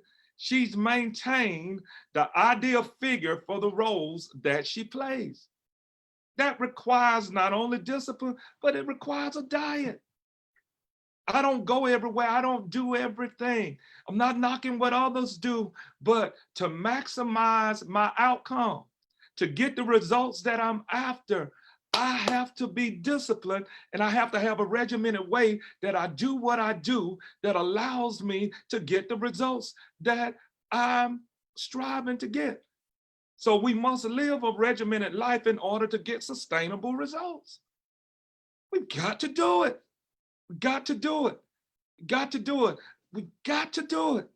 And believe in doing it to the degree that my results are sustainable because I've learned how to do what I do in a way that is structured and that allows me to get the results that I'm after over and over and over and over again. Okay. All right. So we might be disciplined. I've got to have a diet. What is my diet like? What is my reading like? What is my listening like? What are my associations like? Okay, so I've streamlined the people that I listen to. They're part of my diet. Okay, I've streamlined my focus. It's a part of my diet. But the third thing is definition. Definition. When I think about definition, how I just subscribes to it or define it, the definition is those train parts that of my life that respond automatically to challenges. The train parts of my life, my body that respond automatically to challenges. There are some things that you don't have to work hard at. There are some things that are innately attributed to sticking out. What are the defined areas about you? Is it your speech? Is it your writing skills? Is it your communication skills to be able to influence others? Are you charismatic? Those defined attributes that stand out, that causes people to be drawn to you. All of us have it. I'm a believer in people. I have the ability to believe the best, even in the worst of circumstances and conditions. That's something I had to see as a defining attribute that allows me to be able to work with people that others say, I don't see how you do it. So it's the trained parts of you that respond automatically to challenges. There are parts of my physical anatomy I don't have to work hard in order to see definition from it, because it's already defined. It's already defined. What are those defined attributes that stick out, that stand out, that's going to help you maximize your outcome to get the results that you're after? Because lastly, you got to stay focused. You got to stay focused. Stay focused. I understand that the economy is changing. I understand that the pandemic is here. I understand that a lot of things are being downsized. I understand that, but you and I must stay focused. Stay focused. Stay focused. But then the fourth division is as we understand that definition happens when we train our mind, our body, and our spirit to give the right response in challenging situations. Okay, I'm better than I've been because I defined in this particular area. Okay. Whether it's dealing with spreadsheets, whether it's dealing with the checks and balances of the organization, somebody's defined in that particular area. And so you want them leading the way in that area.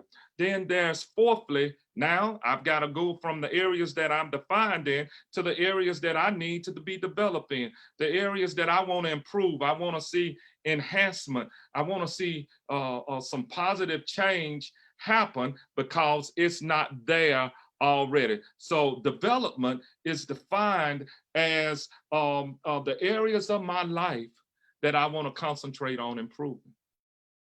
What is it about your business that you know that's an area we need to improve on? Is it customer service? Is it the marketing?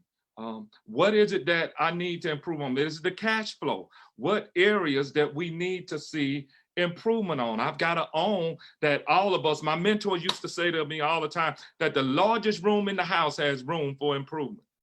The largest room in the house has room for improvement. So what area can I develop in? And so I can't become complacent and content, even though I might have reached my goal, achieved what I was attempting to achieve. Now I've got to continue to look with a critical eye to see what areas do I need development in? What areas do I need improvement in? And so I've got to concentrate on the improvement. And with me, my upper body is my strength. My lower body is the area of my development. Okay. So you take that physical, you take that growth process. What am I expecting to spring up? Because now it's developed in the dark. Okay. So growth happens, development happens when there's concentration on seeing some form of improvement. I want to improve. I want to get better. You want to get better. But in order to do that, we have to concentrate on the areas of our deficiency, the areas that we need to develop in, the areas that we want to get better in.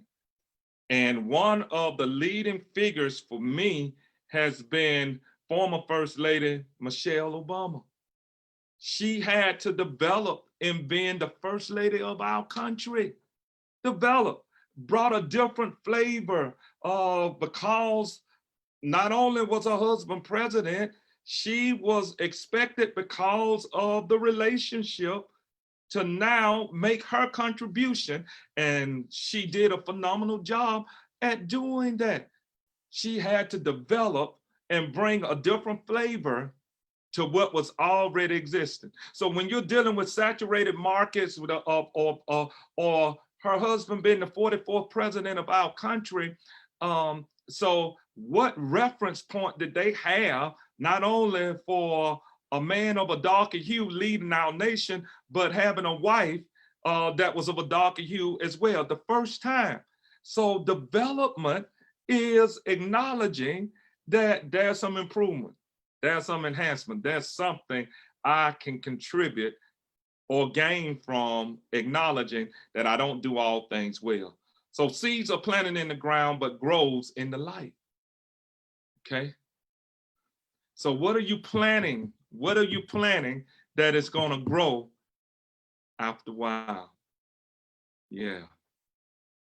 But then not only must there be discipline, not only must there be diet, not only must there be definition, not only must there be development, but then last but not least, we have to operate at a pace and a level of diligence. And so when we think about diligence, diligence is to remain attentive and persistent in in order to achieve your goal. I have to remain attentive. These are the things that I'm focused on. This is my area of concentration. These are the things that we are planning to get done in the first quarter, second quarter, third quarter of the year, and being persistent in achieving that goal. I was watching a documentary on Jay-Z the other day, and he talked about patience and persistence. Patience and persistence. The things that have helped him be the Mongol that he is. It was patience and persistence. So diligence, I have to remain attentive and persistent in order to achieve the goal that I'm after. Now, I thought this graphic was phenomenal to share because the person that starts off winning doesn't always end up winning. Okay, this brother kept his determination and his drive, even though that there was someone ahead of him. What am I suggesting or saying to us this morning is that there might be others that are ahead of you that looks like they're going to win the race in a given area or profession, but keep running, keep striving, keep pushing, stay diligent, keep pumping, keep going after it. Don't give up, don't give in, don't give out because you hadn't made it to the finishing line yet. This year isn't over. It hadn't ended. There are folks that have thrown in the towel, that have given up, but in the midst of what it looks like, if you remain diligent, if you keep the pace, keep striving, keep thriving, keep believing in the possibility, the end results are going to work in your favor. The end results are going to work in your favor. And let's take Tyler Perry in closing. Let's take Tyler. For a number of years, chasing his dream, living in a car, plays not doing well, but he stayed diligent, attentive, and persistent to achieving his goal. And look at him now. Successful leaders remain focused and attentive and persistent to achieve their goal. We believe that there's greatness in everyone that's on this virtual presentation this morning. And they'll be on this afternoon. But in order to do it, you've got to develop a system. Your work ethics got to reflect it. Your associations that's got to reflect it. Your drive has got to reflect it. Your pain tolerance has got to reflect it. And as you go after it and you strive to achieve those goals, they become achievable because not only did you do enough, you did more than enough. Let's become 200%ers and do what is necessary to achieve your goal. I'm A.M. Moore, and I'm honored to be allowed to be a part of this participation. This virtual platform of helping businesses recognize and achieve their greatness.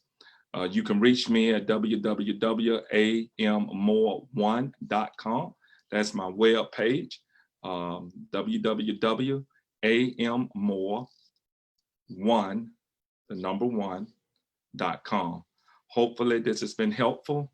Again, I want to thank Ms. Angela and Susan for this opportunity to share with you today. There's greatness in you. Thank you again.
I guess we're live. Well, hello. Life is like riding a bicycle. So to keep your balance, you must keep moving. Bottom line, when we come together here, that's exactly what this organization is doing. And it's an honor and a pleasure to be among them. Balance more than ever is called for because we're in this confinement, this lockdown, and we are sequestered. So we have to get, my verbiage is, our stuff together.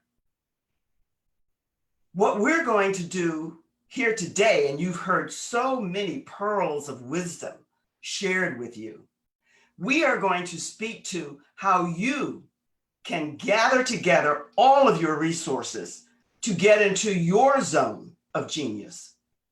And that zone of genius has a lot to do with everything that makes you, authentic and real. You are a business professional or you are on your way to becoming one. And so today we're going to talk about how you show up. And we can't poo-poo anything because with this confinement that we're all in, when things open up again, the new buzzword is the new normal. Well, it's not going to be anything like we initially thought it was going to be. It's going to be quite different. That said, I want you to be thinking about everything that you present and bring to the universe and the people that you serve and how you do that and how you show up. So we're going to talk about how do you style yourself? Is it a struggle? Do you want to erase that struggle and stop spending so much money? It's not necessary. Today, for the sake of time, I'm going to present to you several options that are available to you. But first, let me back up a wee bit and share with you who the heck is Joy Ruffin. I am a signature style specialist, professional speaker, and women who are in their second act, regardless to age, they share with me all of the struggles that they're dealing with. And I help them to erase that struggle and get to the pivotal points that they need to know to be able to showcase the professionalism, the femininity, the sensuality, and all of that they're about, and the highest regard with the highest respect. We are, by the way, before I get going here, let me share this with you. I love the movies. I am a movie buff. But what I like to do is blend the old with the new. So today I'm going to be sharing with you pretty much like 5 movies, but they're all going to tie in and relate to signature style and how you discover and stamp that style to you. And those movies are all indigenous to style. Some people might say, well, what is style? We'll get to that as well. I attended the worldwide renowned School of Fashion, the Fashion Institute of Technology, where I majored in fashion design and fashion buying. And halfway through, I was offered a position on a training program, an executive training program, whereby I became the first female Black buyer in New York City. Oh, what an honor, just like it is to be here today. And later on, Vogue recruited me to travel all over the country, putting on fashion shows from A to Z. So I got my wings and I'm seasoned, well seasoned, but we won't talk about that today. But my cue for you is to know that the fashion business is fickle. Now, I worked with all of the major department stores, Bergdorf Goodman, Neiman Marcus, Bloomingdale's, Macy's, Saks Fifth Avenue, and every high-end specialty store, boutique store that you can mention throughout the country. So I did get my wings, and I loved every moment of it.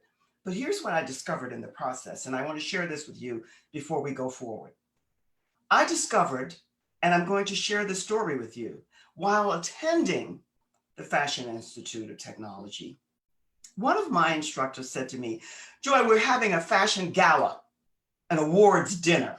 And I would love it if you would come, because I think you'd get a lot from it and you'd be able to gather a lot of stuff, my keyword is stuff, that will benefit you on your journey. Aren't we all on a journey? Indeed we are. So I said yes. So I did what we're all more or less, and by the way, I'd like a show of hands if this might be you. We mimic, we mirror, we emulate our environment, our upbringing, what we're used to, what we get comfortable with. So what did I do? I ran out and I bought everything new from head to toe. Dress, shoes, handbag, jewelry, got my hair, I got everything. And there, the night of the affair, I hop in a cab and I get there, and two great big double doors on the 18th floor, a doorman on each side. They open the big doors and I'm standing there and I'm looking in and I'm saying, oh my, I felt like a country bumpkin. I was all wrong, all wrong. And I'm in fashion school studying to be a fashion designer. Have you ever had an experience like that? Is your closet packed full of stuff, clothes that you buy once? They're new, they're pretty, they're popular, they're fashionable, they're trendy, and you buy it because we're women. We like new, we like pretty, we like trend, we like all of that. Our emotions, our feelings get involved. We want to be in. Yet, here's what I discovered, my friend. It's not about fashion. It's about discovering your signature style and what works best for you. I'm often asked, and how often are you asked, what do you do? Where? How? Tell me, what do you do? I bet you're asked that and asked that often. If you are, you can put in the chat, yes. And by the way, I want you to remember this. It's always about you and how you serve others. Yet, how you serve and how you show up, it does matter. And we're looking to professionals here. We're looking to women, and I work predominantly with women who are high achievers, female trailblazers, agents of change, purpose-driven, and women who are cosmic healers and heart-centered leadership. Isn't that what we need more of? And who has more of that than women? And we'll get back to that. But here's what happened. I go and the instructor comes over. She puts her hands on my shoulder and she says, Joy, I saw your expression when the doors opened and you came in. It's okay. It's all right. We'll get through this. And I'm going to help you a lot to find and discover what your style is. That was my awakening to what signature style is all about. Not fashion. We as women, we love fashion. And for all of you guys out there, we're not ignoring you because you have wives and girlfriends and significant others, and you can pass this information on. And most of you love fashion as well. And I have the best hubby in the world, so I'm not knocking men by any stretch of the imagination. Yet, when it comes to fashion, it's a different world. It's a different universe for women. So I got my wings and on I went to be involved in the fashion industry. But what I learned over the years is that it's not really about fashion. And I want to share that with you. We're talking about star power here. We're talking about signature style and a stamp that's yours and yours only. It's indelible to you. And you can only do that when you connect these 5 elements, these 5 pillows, these 5 keys to your signature style. I'm going to share with you 2. There are 5, but I'm going to list the other for you. I'm going to share with you your body shape. A lot of people poo-poo that and they say, well, I know, and it's more than just a knowing, as you well know. And then there's your fashion preference, but it's not necessarily what you like. What likes you best? What showcases you, highlights you, and allows you to sparkle and shine? Even if you're an introvert. Because leadership comes in both categories. This isn't just for those who are extroverted. You can be introverted as well. And then we get to color. Color is major, and we'll talk about that a lot in the programs that are offered. And then I combine fabrics and shapewear. Fabrics are crucial. Everything is, but especially for women in their second act, regardless to age. And we'll talk a lot about that. And then accessories from head to toe, everything, hair down to your toenails. We'll talk about that. But let me start off talking to you today about the body shape. And if you go into your closet every time there's an event or something major that comes about, and you are standing there going from side to side wondering, what should I wear? And you can't find anything that really hops you and picks you up, then something's wrong. Something's amiss. And it's time to discover what that is. The Cinderella that I speak about all the time is the magic that's in you. And yes, it is there. It's about discovering it. And I love Wonder Woman because the power and the strength that she brings to any and everything that she's doing. And that's you. Here, I want to speak a wee bit before we go further into the body shape. I want to talk about two movies that are going to be, by the way, I repeat myself over and over and over with reason, with rationale. I know that I'm doing it. Star Wars and Star Trek, both are fabulous. Star Trek, what do they say? To go boldly where no man has gone before. Now they're talking about space.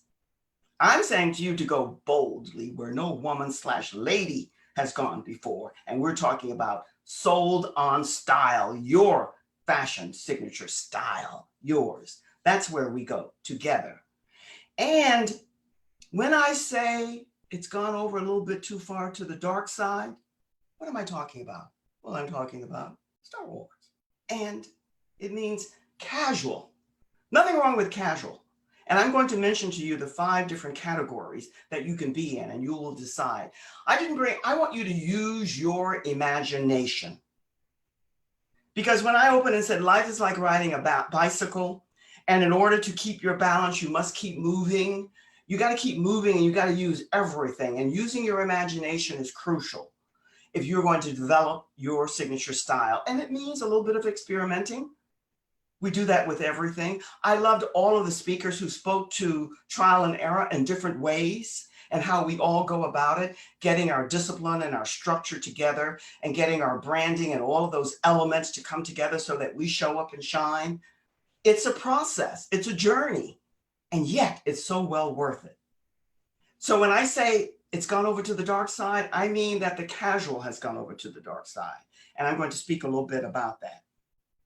Let me share with you something that's really major, and that is the body shape, because that's where we start.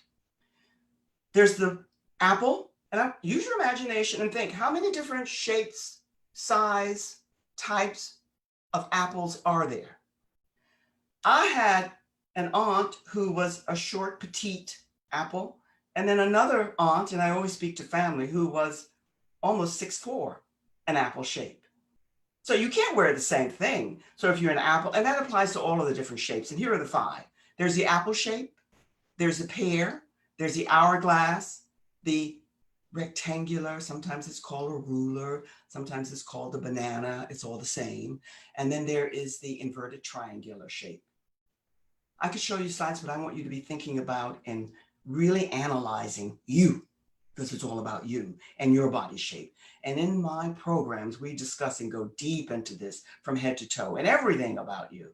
Just not the body shape, but everything that makes up that body shape, because that's how you get to your signature style. And then after the body shape, we're going to talk a wee bit today about your fashion preference.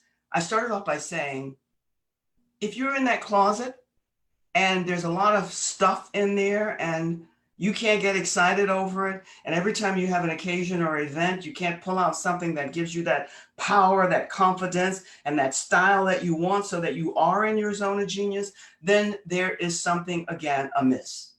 And what you want to do is find out what that is and narrow it down so that you don't have that anxiety and that nervous stress every time something comes up. It's not necessary, and it doesn't have to be. So once you discover that body shape, you're okay. Let me share with you this little story too. Love stories. Don't we all love stories? What happened basically when my parents separated, when they ask, how did you come to do what you do? This is what always comes to mind. And you know, it was Dickens who said that it was the worst of times and it was the best of times, because in the worst of times, as we're all discovering now, and that's why I am applauding this company, this organization, for what they're doing, because we're all confined, we're sequestered, we're locked in. Yet, those who are leaders and leading the way, they're using every resource, which is the one that we're using now, to connect, because it's all about connecting. So when my parents separated, my sister and I, it always has been just my sister and I.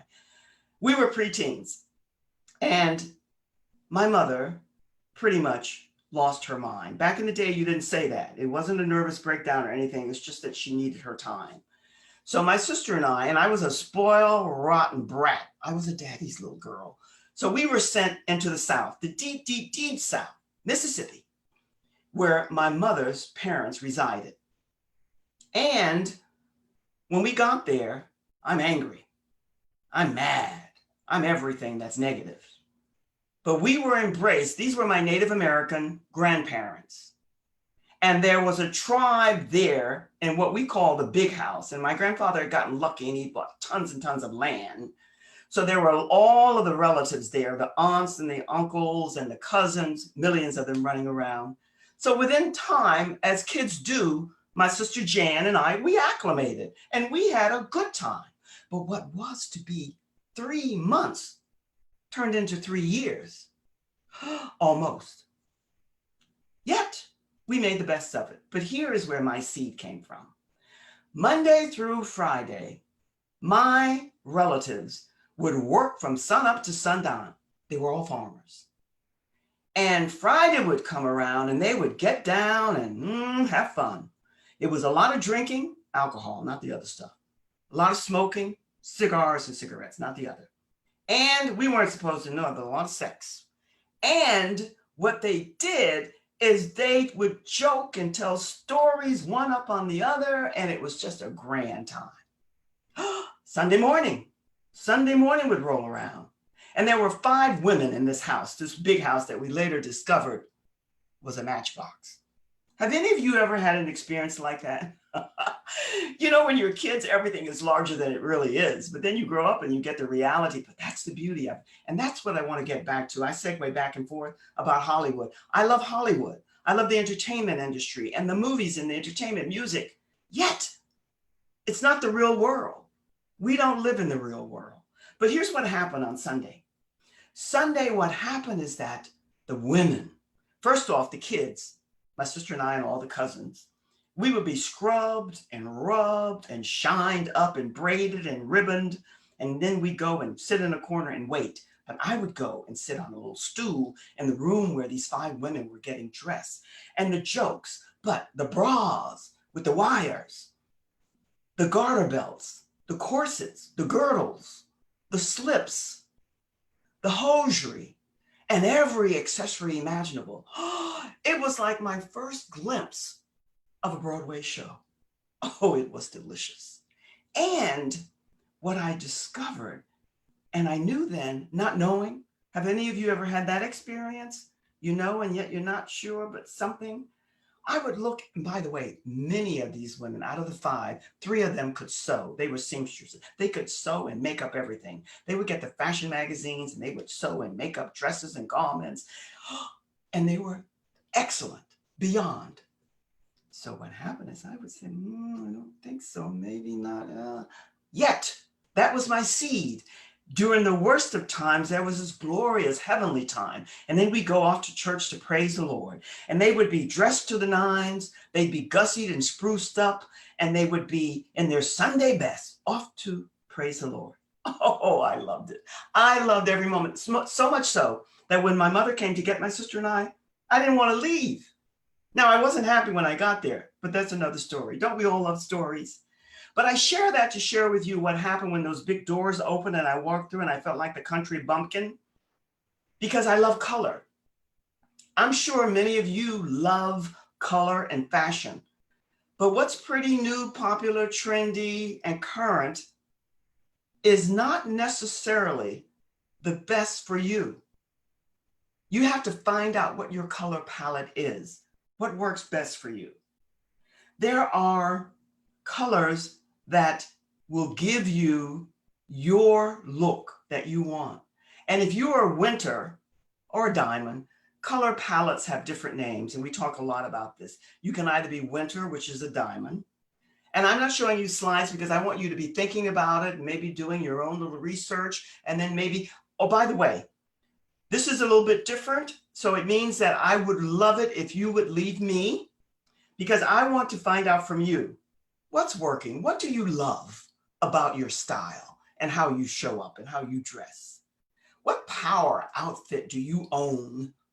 The color, the fabric, the style, that every time you put it on and wherever you go, you rock, and you know that you do. Every woman ought to have an outfit like that. What's not working? What's not working, and why is it not working for you? We want to find that out as well. That's the key. And then, what do you want to work better? What do you want?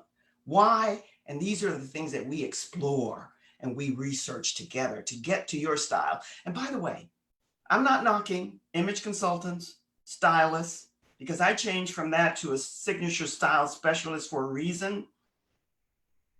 Most, and fashion designers as well, because I started off that way. So trust me when I tell you this, I know. We just like pretty things. We're women. We're emotional. We like pretty, we like trendy, we like whatever's current and popular, we have to have it. No, we don't. Not if it's not in your signature style. And not everything that comes out and becomes popular belongs to you. And this is what I want to really get to with you. And I want you to remember these three people. They're everywhere. That's everybody. Have you met Mr. and Mrs. Everybody? Everyone. Mr. and Mrs., everyone, and anybody. Anybody, everybody, and everybody, and everyone. Mr. and Mrs. When you, by the way, if you do a lot of online shopping, which I do and love, bear in mind that you've got to be seasoned and know who you are and really what works for you, even though, and I'm not, by the way, I love them. I love them and I do a lot of shopping, but I want you to get to know you enough that you don't have to continually send back and forth, because they give you all of these options and they're great. They're good at it. They can sell you the Brooklyn Bridge over and over and over. And I applaud them for it because they're just darn good. Yet you need to know so that you don't waste your time. Time is vital. We all know that because of what we're situated in right now with this virus and everything that's going. You have to be mindful of not going into the addiction mode, which is easy to do. My even knowing went that way. So I know from whence I speak. Don't do that. Get to know more about you and what works for you and why it works for you, so that when you do shop, anybody, everybody, everyone won't be for you. And if it is, you'll know it for sure, so that when you go in that closet, whatever's hanging there is meant for you and you only. And that being the case, you'll know what works for you. When I speak about Mission Impossible, and you know, all of these movies that I mentioned to you thus far, there's the old version and there's the new version, the old and the new. And my mission and my assignment, my goal is to blend the old and the new. A lot of the old, the outdated, it's not coming back. As much as I love it, and I'm old fashioned, I'm back in the day, I'm old school and happy to be, yet I have a perennial student's mind. I want to go over here too. And for the few of you maybe out there who know me, technology is not my best friend, but it's getting to be, because I refuse to be left out in the dust. So it's a matter of blending them together. So when I mention to you Mission Impossible, I'm saying to you, should you decide to accept the assignment? Because it's your decision. I want you to leave me your name, leave me your email and your phone number. And what I want to do is hop on a call with you. And I want to find out those 3 factors. And I want to explore with you some options and possibilities that are available for you. Because the work with professional people, entrepreneurial, business women, it's all about you being the leader. And aren't we blessed now? Because as I mentioned before, heart-centered leadership, we are being called women to step up, to rise, and to unite together. No one does anything alone. And we, meaning women, we have to learn to work together in the best way. And how you show up matters, because how you feel and how you project what you feel is important. If you're a leader, people can sense and see through anything that's not authentic sooner than later. So it's our time to stand up. And when I say dress, and when I go back to my upbringing, dress to the nines and Sunday best, I don't mean that we have to do that every day. Here's another something, and I want to share this with you. And I hope that, I'm not able to see the chat, but I hope that you will leave me your name, your email, and your phone number, because I'd love to connect with you.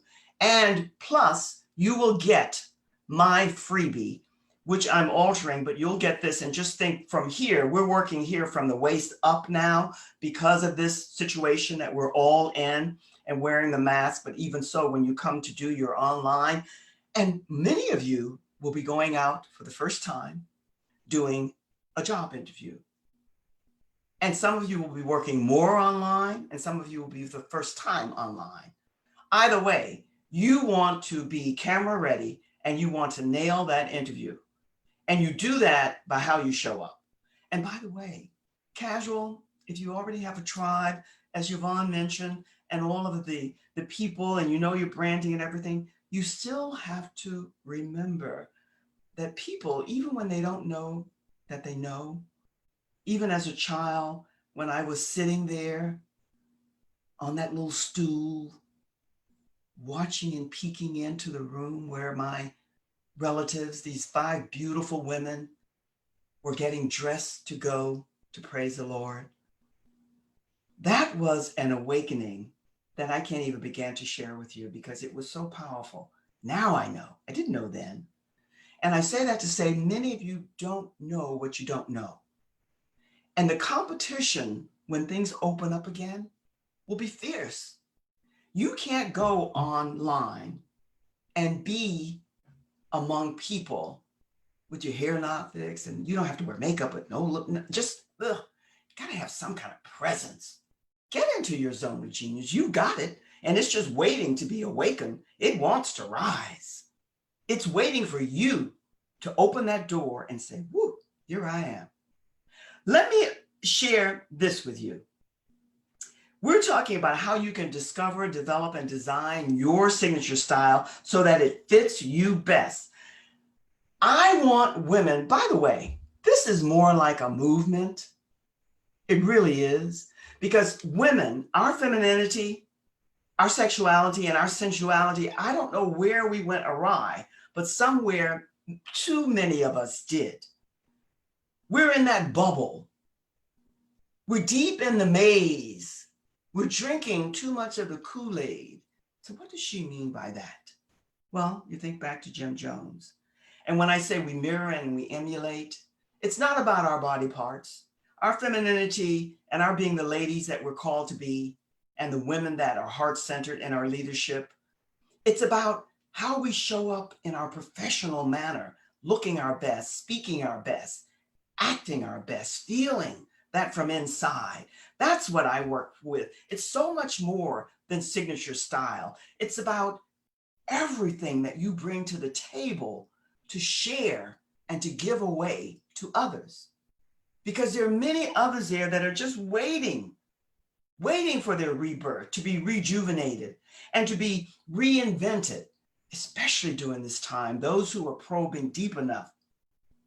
I want to be able to serve you, to showcase you and exhibit your natural beauty. And by the way, let me go back to, don't we always go back to my Southern days with my Native American upbringing and my grandparents. I had every size relative, females I'm talking, males too, but females I'm talking about. Every size from a peanut to the size of a watermelon. They all had their own style. They were all unique in how they projected who they were. Remember, I said they were seamstresses, they could sew. But here's what I want to leave you with as well. You have to remember that style, signature style, clothing, everybody has to wear clothes. It has nothing to do with your race. It has nothing to do with your age, your weight, your height, or your money. Signature style is signature style. It's all yours. It belongs to you and you only. And whether you're and by the way, I'm going back to the 5 points, whether you're the classic sporty type, which seems to be number one of late, or the classic, which is still the number one, especially when it comes to business. And then we have the romantic, the sheer, the lacy, the floating, the romantic fabrics, the velvets, the huggable, romantic, light, floaty fabrics and style. And then we have the chic and the dramatic. The dramatic is a little bit edgy, always wants to have something a little bit different. They want to stand out. They don't want to be normal and average. And well, you want to be normal, but who wants to be average? And who wants to settle? I don't know anyone like that. And I'm sure you don't either. Yet, when it comes to these styles, here's what I want you to remember and to take this to the bank. There is no signature style without balance, harmony, and grace. And I'm talking about grace in the traditional sense, not in the religious, even though in some ways it is. When I speak of balance, I speak about, remember I mentioned the apple and all the different gradations and sizes and brands, from a peanut to a watermelon, from a 5'4" to a 6'4" maybe. They can't wear the same thing. So when we speak about balance, we talk about scale, proportion, and fit. Gotta be you. And you gotta make sure that it's the right for you. And then how about harmony? Harmony is not matchy-matchy. It's about coordinating things though, and doing it in a way that's pleasing to the eye, blending that's pleasing to the eye, and then mixing and matching. But again, fabrics and colors and all of that. But that's an art that you learn and you can learn. Grace, well, I say this all the time. Remember, I'm repetitive.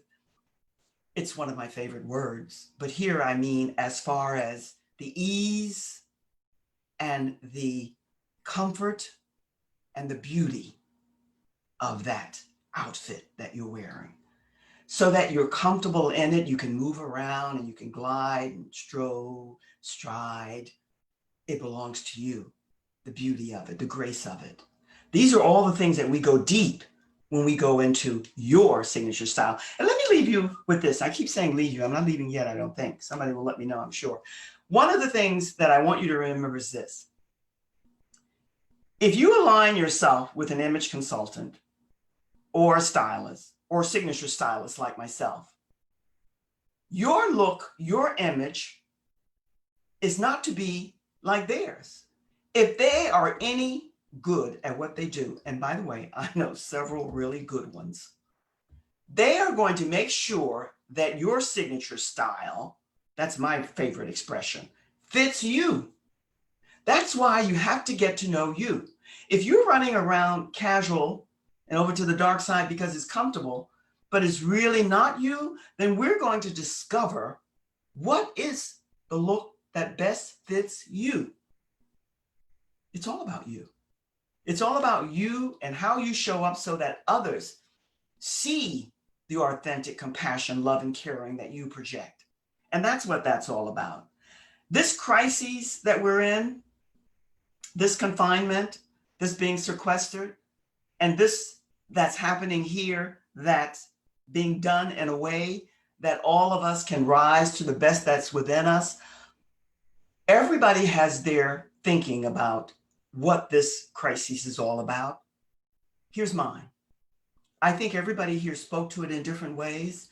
I think it's time for us. Nobody said it's right or it's good. Not saying that. I think it's time for us to go down, probe, go deep, and find out the true essence of why we're here and what we're to do. And whatever that zone of genius is, whatever that confidence and that power, that gift is that you have, develop it, mastermind it, make it your number one skill, and then just give it away. And when I say give it away, it's all about business. It's bottom line business, but we don't have to be exorbitant in our price point because people need whatever it is that you're offering. And sometimes they need not knowing, and sometimes they don't. Because again, you can be in the bubble, you can be running around in that maze, drinking that Kool-Aid, and not really sure about what's best for you. But that's what I want to help you with. And I do that in love, completely in love.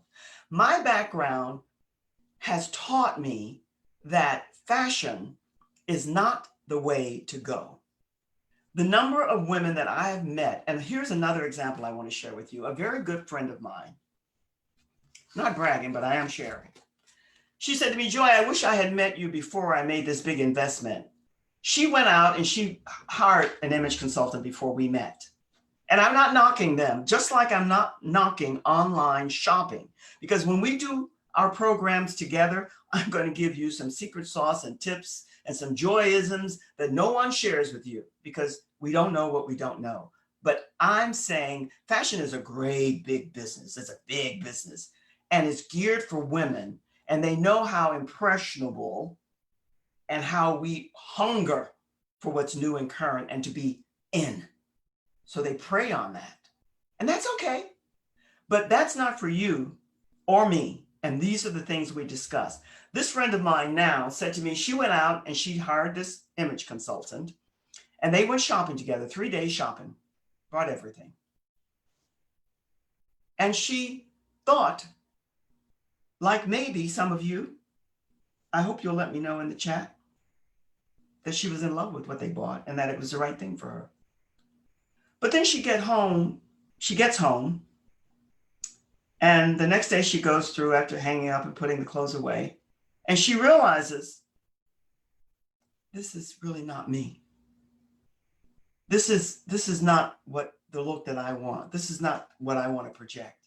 She wanted something different. She wanted a more professional business attire look that would fit her lifestyle and the business that she was in, which is healthcare, but it wasn't her. So she said, Joy, I took 99.9% of everything back and they credited it back to me.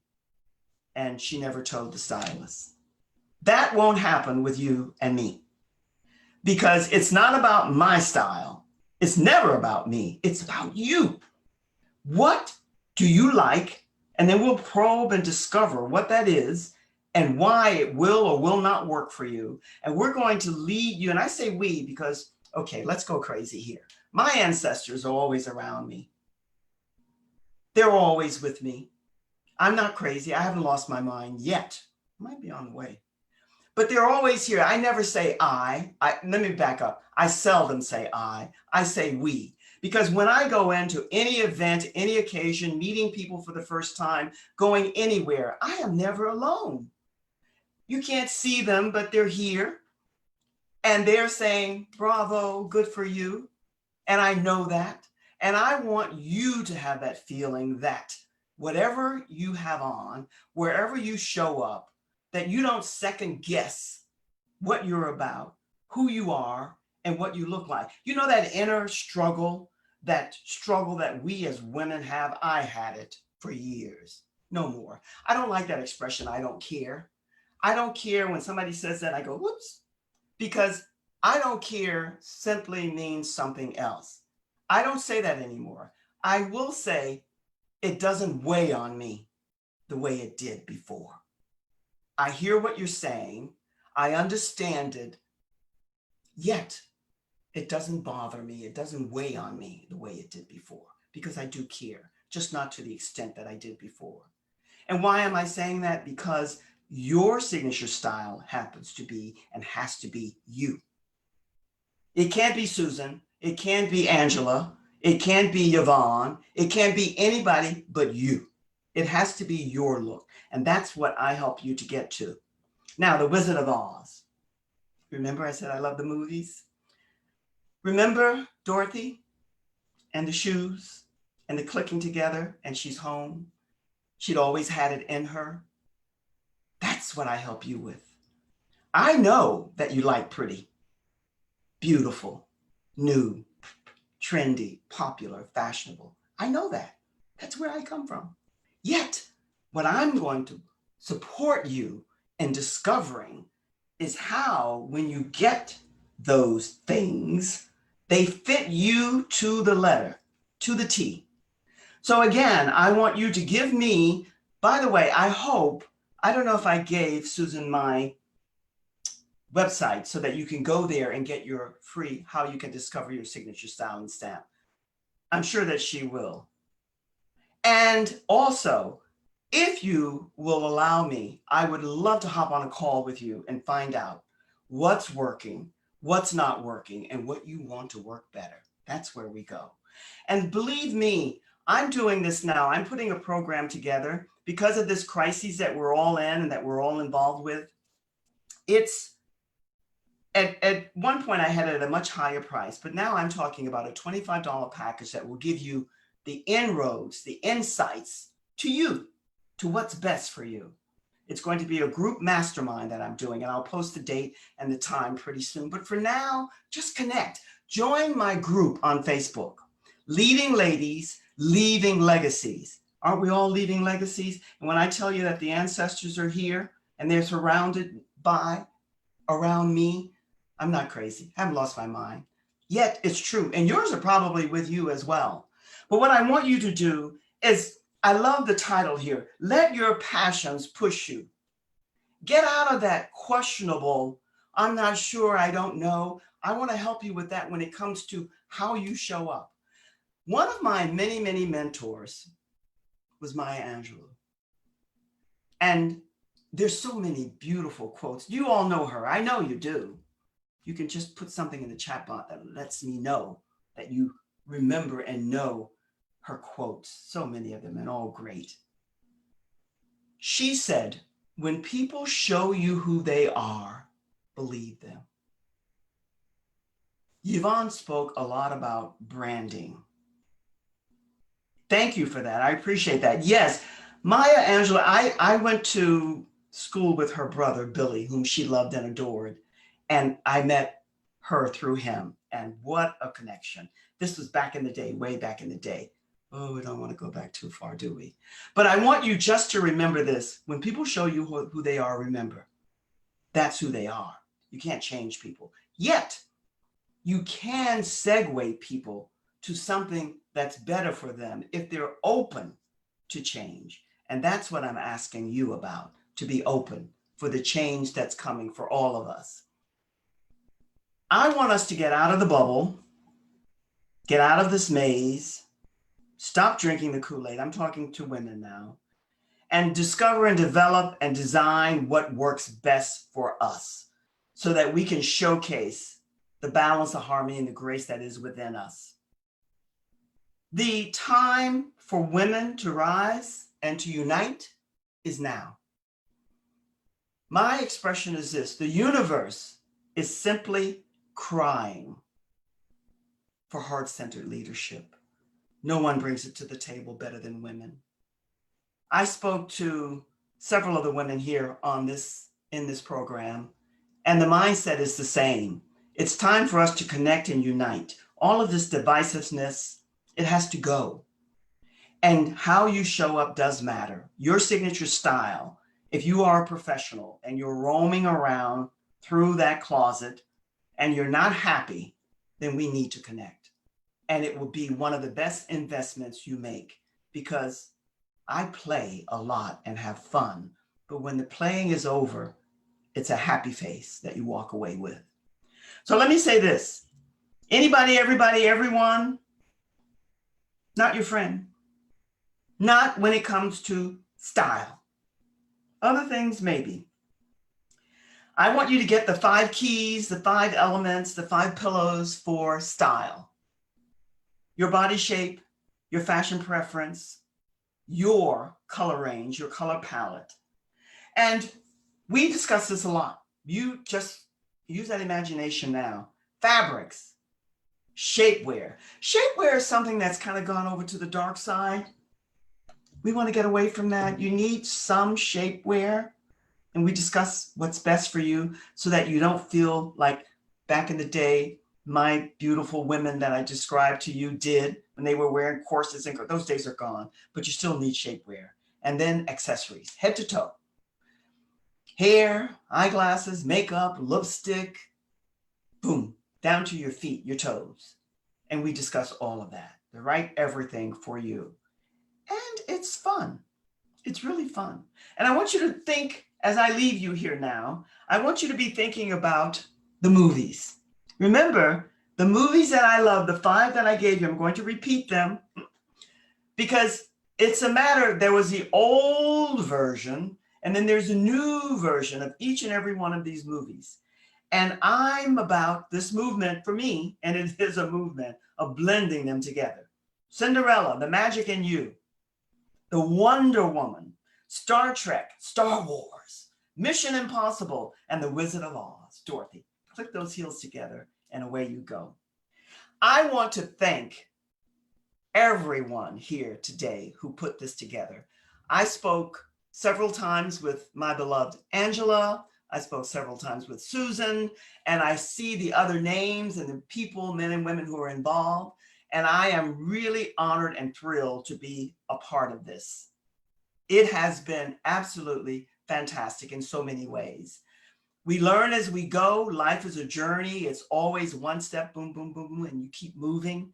That's why I started off with life is like, right, by the way, I don't think I said that's Albert Einstein. And who doesn't remember Albert Einstein? Life is like riding a bicycle. In order to keep your balance, you must keep moving. And then I want to part with this. This is another one that I love. Cinderella is living proof that a new pair of shoes can change your life. Only we extend that way beyond a new pair of shoes. Wonder Woman. Every woman, to me, is beautiful and is her own Wonder Woman. The 2 Star Treks and Wars, Mission Impossible, The Wizard of Oz. Let me just say again, thank you. Thank you for being here. Thank you for sharing with me. I hope to get names, emails, and phone numbers, and I will connect with you. I want you to go to you can't go to my website because it's being tweaked, but you can get to my Facebook business page, which is simply Joy Ruffin with an E, and you can download your free complimentary gift, how you can discover your signature style and stamp. And join my Facebook group, Leading Ladies, Leaving Legacies. Living legacies, I like to say. And I'm here, should you have any questions or concerns. I want you just to be thinking about style. You can't poo-poo it. You can't be dismissive and cavalier and a bravado attitude about it. It does matter. And the competition is going to be fierce. So be ready. Be ready when the doors open and things begin to move again. I don't even like the word normal because it won't be the same. But those of us who are left standing, who are here to serve and to be interested in how other people are surviving, we are the ones, and that would include you, that will be on the front lines, helping and supporting others to rise to all that they can be. So thank you, thank you, thank you, thank you. I am honored, delighted, and grateful to be a part of this wonderful, wonderful online webinar. Holden. Thank you so much, Joy. We truly enjoyed your presentation, and to all of the presenters, on behalf of Angela Brazil, we sincerely appreciate your participation. We are in our 7th inning stretch. We have 2 more presenters to go, so let's get at it. Thank you to our special sponsors. We're going to acknowledge them now, followed by Claude Facey. Thank you.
Hey, welcome to the Minority Business Expo.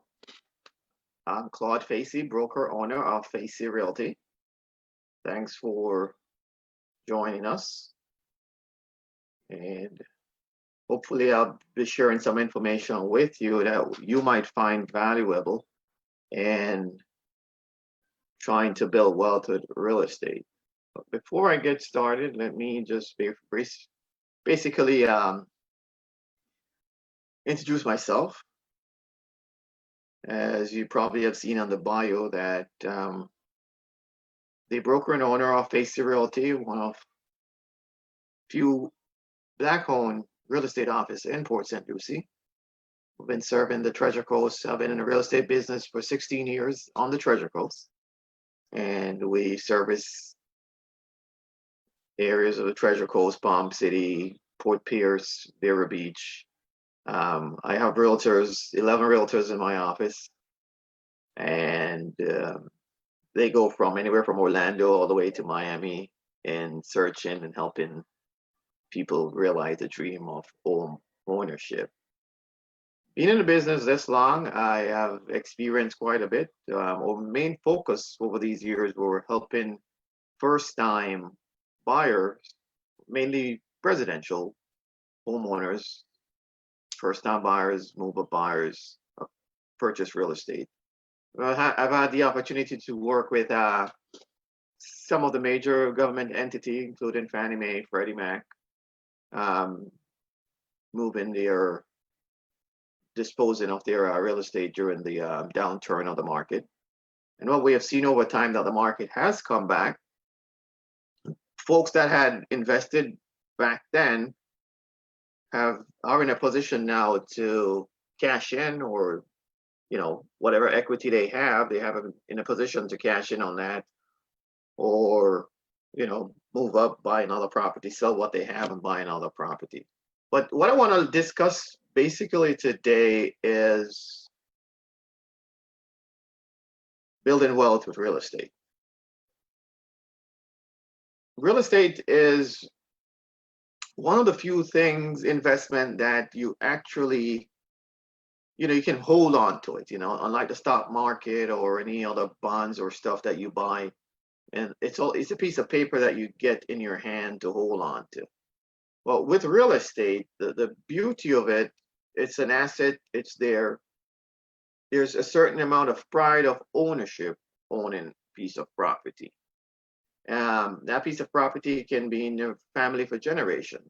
It's the legacy that you're gonna build. So your kids, while you're enjoying it for while it's there and you're here enjoying it, when you go past on and move on, your kids will get that to enjoy, your family members. So that's the legacy that we're creating. And in our community, what we have to focus on, what we need to focus on as a group, is building that legacy. What I've come across and I've seen in our community is that our folks are more challenged in terms of credit situation.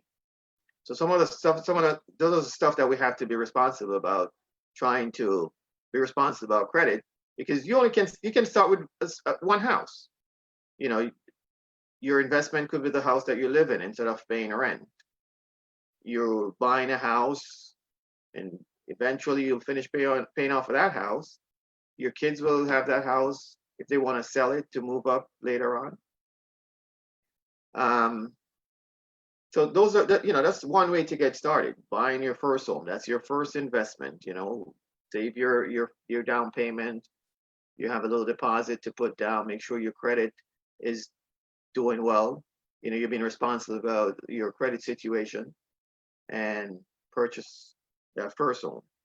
So there's different vehicles in real estate that you can actually start out with. As I mentioned, in single family home is one of the investment that you can actually start out with. You know, your home you live in, it's an investment, you're acquiring equity in there. Multifamily units, which would include a duplex. You know, you could live in one side of the duplex, rent the other side out, and that would cover the mortgage and help you pay off that house quicker. If you want to double up the mortgage on a duplex, you're getting income, you could hurry up and pay that off. Multifamily unit, duplex, triplex, fourplex.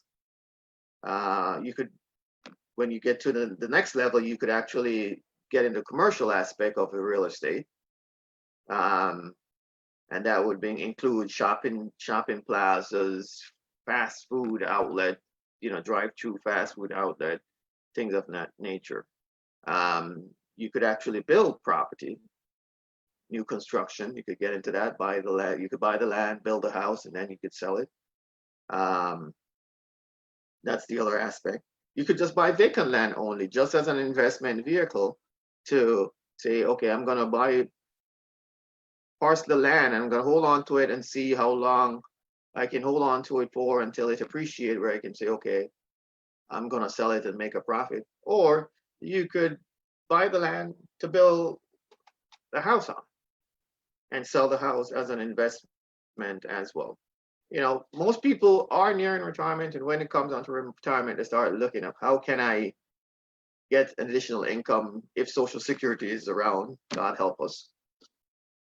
So if you're young and in your prime years of earning, if you were to just buy one or two additional properties during that 30, 40-year period, by the time you get to retirement, you have two sources of income. That income that will be producing from your, hopefully you get Social Security, that's still available, hopefully that's around. And if you have a 401k, you have a job, hopefully you'll have contributed 401k and there will be some kind of return coming from that. But real estate would be the additional income, because not only are you getting the monthly income, it has increased in value over the time that you might have acquired that property. And you know, real estate goes up and down. So the market going up and down, if you're in it for the long term, it really doesn't matter if the price is going up and down. Because if you're not going to sell, you're looking to it as an investment. This is my investment. This is my 401 real estate fund that I'm saving for me. So when I am retired, I'll have this fund, this additional income. Not only for retirement, but if you buy a property and you're in a position where you're able to purchase the property cash, instead of buying a car for $80,000, you could buy a house, an investment property for $80,000. The income from that, you could use that for a new car payment. You could use it to pay off your student loan. Just the income that's generated from that second property, you can actually use that as payment towards other stuff, while at the same time, this asset is there being appreciated and generating income. So you haven't lost $80,000 on a car because the value of the car is going to keep going down after you get it, but you bought the house, the investment property to hold on to. It's generating income, and that income is affording you to do something else on the other side.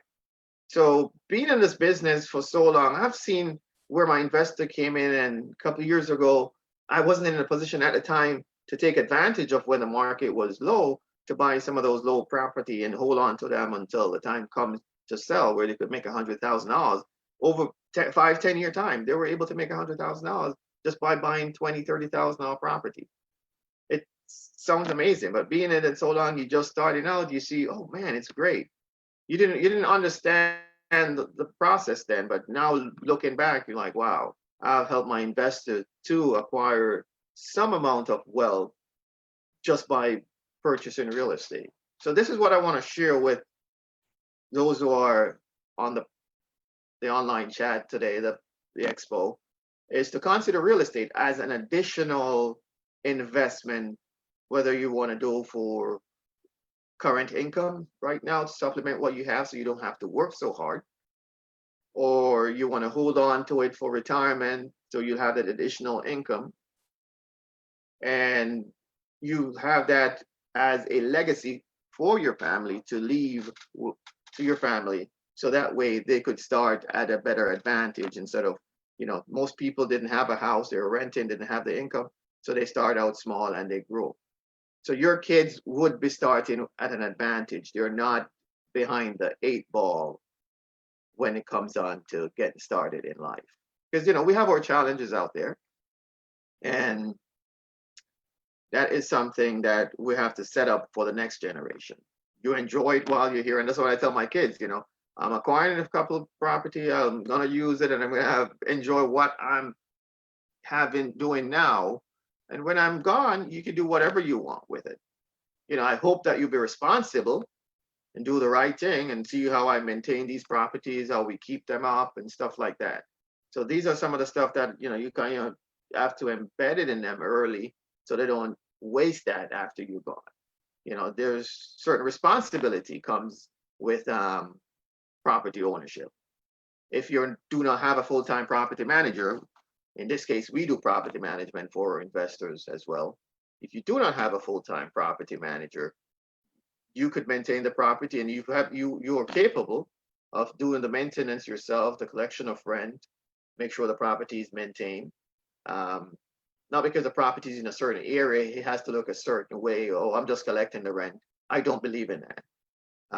If I look at the property and I wouldn't live there, I would not rent it to somebody else to live there. That's just my philosophy. It says, do unto yourself, but do unto others as you have them do unto you. So not because you own the property, it's like, oh, it's getting rent. No, you got to maintain it, because if it's been maintained, the people that rent the house from you will realize that property, this person take care of their place. I am responsible for doing my upkeep portion on this property. So that's something that we have to consider. If it's kept dilapidated, the person that rented from you will do the same. So there are certain areas in every city. They have certain areas. We're in Fort Pierce, Fort St. Lucie. In our area, it's Fort Pierce. The last tax cut that our good president did provide the taxpayers out there, it's in the tax cut that Congress passed a couple of years ago. There were a couple of changes, and that probably some of the stuff that I still don't understand, but if you have an accountant that's privy on some of the changes, you should get with them. But one of the things that was created with the new tax cut is an area in certain cities called the opportunity zone. My accountant still is checking into it for me. I don't want to go too much into it because I'm not clear as how it works as yet. It's very complicated. The information out there is really limited. But in certain areas, it's zone, opportunity zone, especially the depressed areas, urban depressed areas. Those are the main areas that are considered opportunity zone. And what I've noticed in those areas, there are a lot of investment properties that are just sitting idly. And I'm trying to reach out to some of these people and say, hey, let's do something with these properties. If you want to sell the property, I'll help you do that. I'll help you manage this property. But some people just lost interest. They'll over the years, they're burnt out. So I'm at a stage now that I have the energy and the health and strength to do it. So definitely I am focusing on using those property for my investors for investment, because it doesn't, and the politics involved in it, it's everything. There's a little politics involved. There's no reason why the inner communities or the inner cities or the urban areas property, you're close to downtown, your property should not look like some third world country. We're in a first world country. Why are we living in areas that doesn't look right? And it's close to downtown where all the city officials are. We shouldn't have property in no community that's boarded up, being run down, being used as a drug house or stuff like that. And we have to press, or an election is coming up. And this is a good time now, not to get too political, but we got to press our elected officials to do something about stuff like that. Because if there's opportunity is not there for certain activity to go on in our community, it will not. And just by owning a property and doing the right thing, you're adding value and changing the old dynamics of the community. You know, I'll show you a photo here of a property that I purchased later on in Fort Pierce. People are like, oh, we're scared of Fort Pierce. Like, people live there. Our people live there. Why are we scared of our own people? Why we can't go in and talk to them? We shouldn't be a separate unit. We're all one. And just by me going in and doing that property, the neighbor down the street, she started doing work on her property, making it look up to date. I'm like, look at that. Just so you don't have to worry about what the other people do. Just worry about what you can do in your situation. The guy across the street, he bought the house and he rehabbed it. So just by that one thing, it starts spreading out. You're building wealth. You're adding value to your property. The other folks will follow suit, comes on board, start doing the same thing, because real estate is valuable. Donald Trump makes his money with real estate. He's in the White House sitting down. Now his real estate is still working for him, and he can run around and present and talk all day and do nothing. His investment is working for him. He has nothing to worry about when he leaves office. So we should be in that position where we're buying stuff and we're holding on to stuff. And when we're done working our 9 to 5, if you have a 9 to 5, you have nothing to worry about. That when you're done, your income won't be there. So as I was going over, your first investment could be your single family home, multifamily property, a duplex, a triplex, a fourplex. Those are some of the stuff that you can actually invest with as an investment real estate. Commercial, you could buy land, new construction, and so on. This is something, getting into real estate, it's not something that you want to rush into too much. You want to take your time, do your proper research, because your realtor, your agent, most of the agent or the realtor that you're working with will have your interests at hand, and they'll make sure you're making a good decision. Some agents, they're there to just collect a paycheck. They want the commission. I'm gonna be honest with you. For me, that's not the case, because I'm looking for long-term relationship. If I'm in something, I'm in it for good. I'm not here for a quick buck and out. After 16 years, you realize it's not all about the money all the time. If I can get this over to a few people, and that few just others see what you're doing, like, okay, we can do that too. We can do it. It's not an impossible task. A lot of folks says, oh, I don't have the credit, I don't have this, I don't have that. We just need to start with one, and getting the right direction or teaming up with the right person it's very important. You know, most people work with people that they trust, that they have done business with before. So if you're finding somebody that you feel comfortable with, and those are the people that you want to work with, then we'll work with that. But whatever you do, just to acquire a property or two, you'll see the difference in your life when you're ready to retire and in your family life. So first of all, don't rush into just getting into it. Okay, I'm getting into real estate just for getting sake. You want to do your research, not just only to rely on the agent or the broker that you're working with to provide information. Do your own research. Understand the market condition. You know, real estate goes up and comes down. You got to understand how the market fluctuates. If you're not in it for short-term gain, you're in it for the long haul, you still have to do your research, understand the market, and stuff like that. Know your market. Know the market, doing your research. You can also invest in paper real estate also. It's called a REIT fund, REIT, Real Estate Investment Trust. You direct fund. If you do have a 401k, actually, you can direct fund from your 401k to a REIT fund. So all that money, dividends paid, will go directly to your 401k. And in some 401k, you can actually borrow money from your 401k retirement fund to purchase your first home.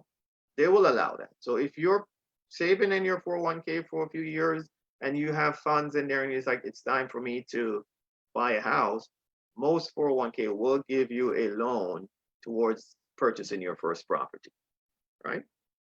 Rental properties, as I said, should be a very good investment vehicle to provide additional income. It could be a single family home. It could be the one that you're living. You could buy another single family home down the street as a rental.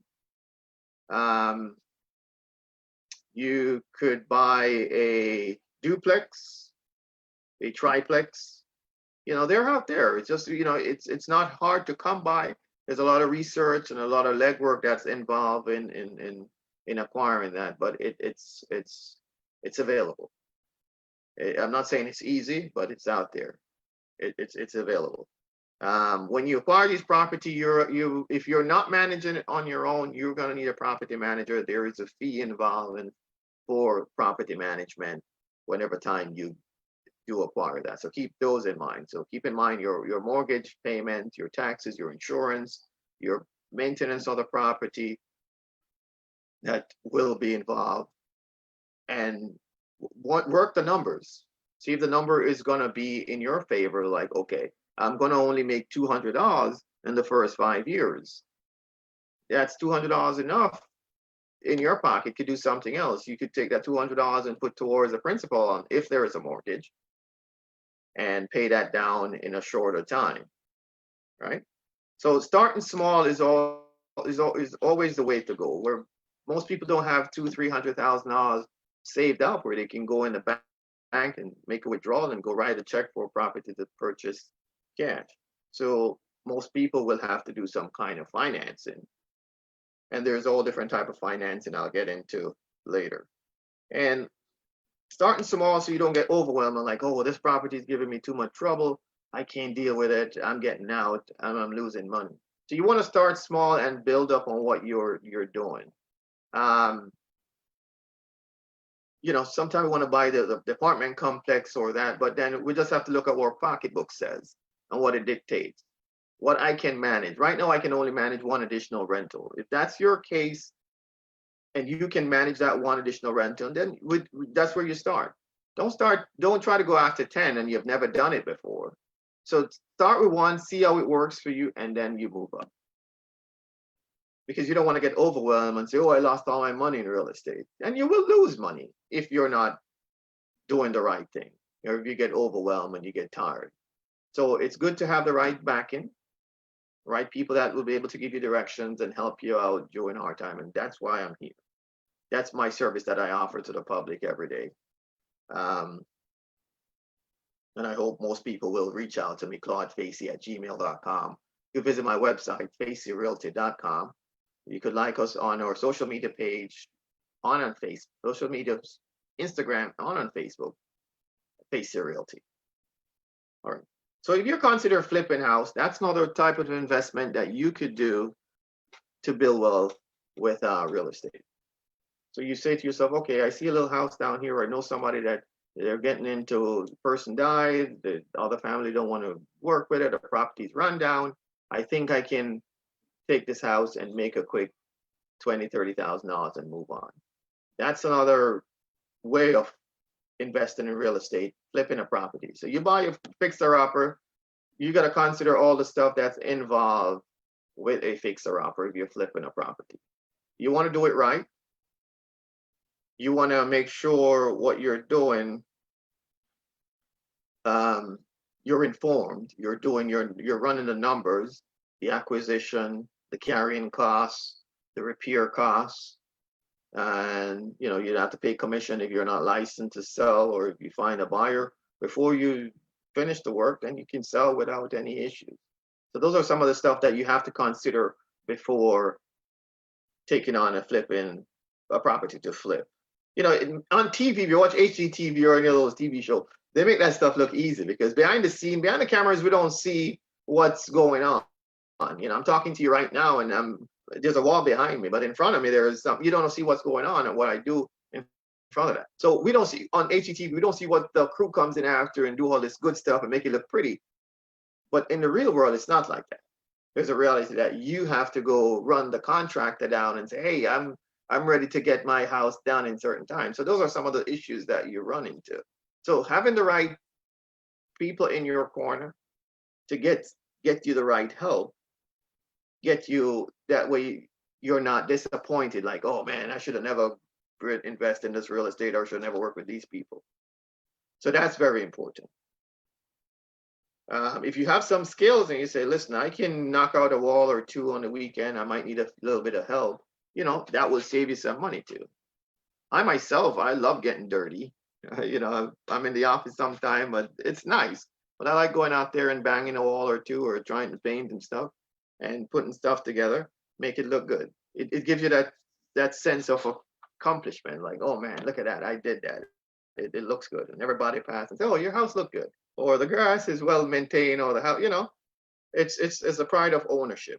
You don't get that on the stock market with a piece of paper in your hand, and you got to take a blood pressure pill because your pressure keep going up and down, because the stock market goes up today and it drops by it almost to crashing, and you know, so that's an emotion that you don't have as much with real estate. If the market goes up and down, it's been rented, you're getting your rent, you have nothing to worry about. It will come back. Because we've seen that from the downturn. When I started as a realtor, the market was on fire, real on fire. I'm like, wow, I was rookie of the year, the first year of selling real estate, and I actually practically did nothing. I just showed up at the office and people was walking and wanted to buy a house. Then the market crashed. Nobody was showing up. I'm like, wow, this real estate. And now we're on the other side of the fence where we're seeing the value of come back. And it's been over a 16-year period, but you know, crash, boom, crash, and it's up again. Is it going to crash? I don't know. And I'm not going to jinx the market or say anything negative towards it. Prices are going up, yes. Interest rate is low. So now it's a good time to get in, cash in, take advantage of what's there. Very opportune time for us to get in. Forget about the chatter and the tweets and everything. Look at the policy and look at what's going on. Interest rate is low. Focus on stuff that will improve your life. The chatter is irrelevant.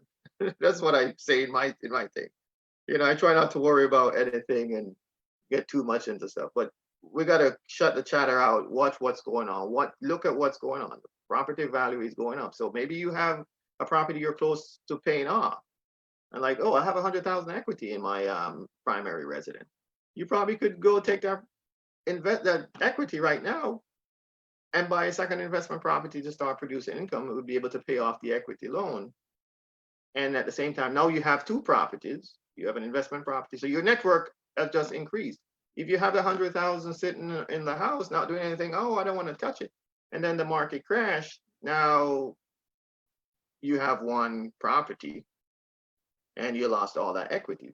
But if you're taking that equity out and buy a second house, now you have two properties. The value went down, but you're not in it for short gains. You're in it for long-term gains.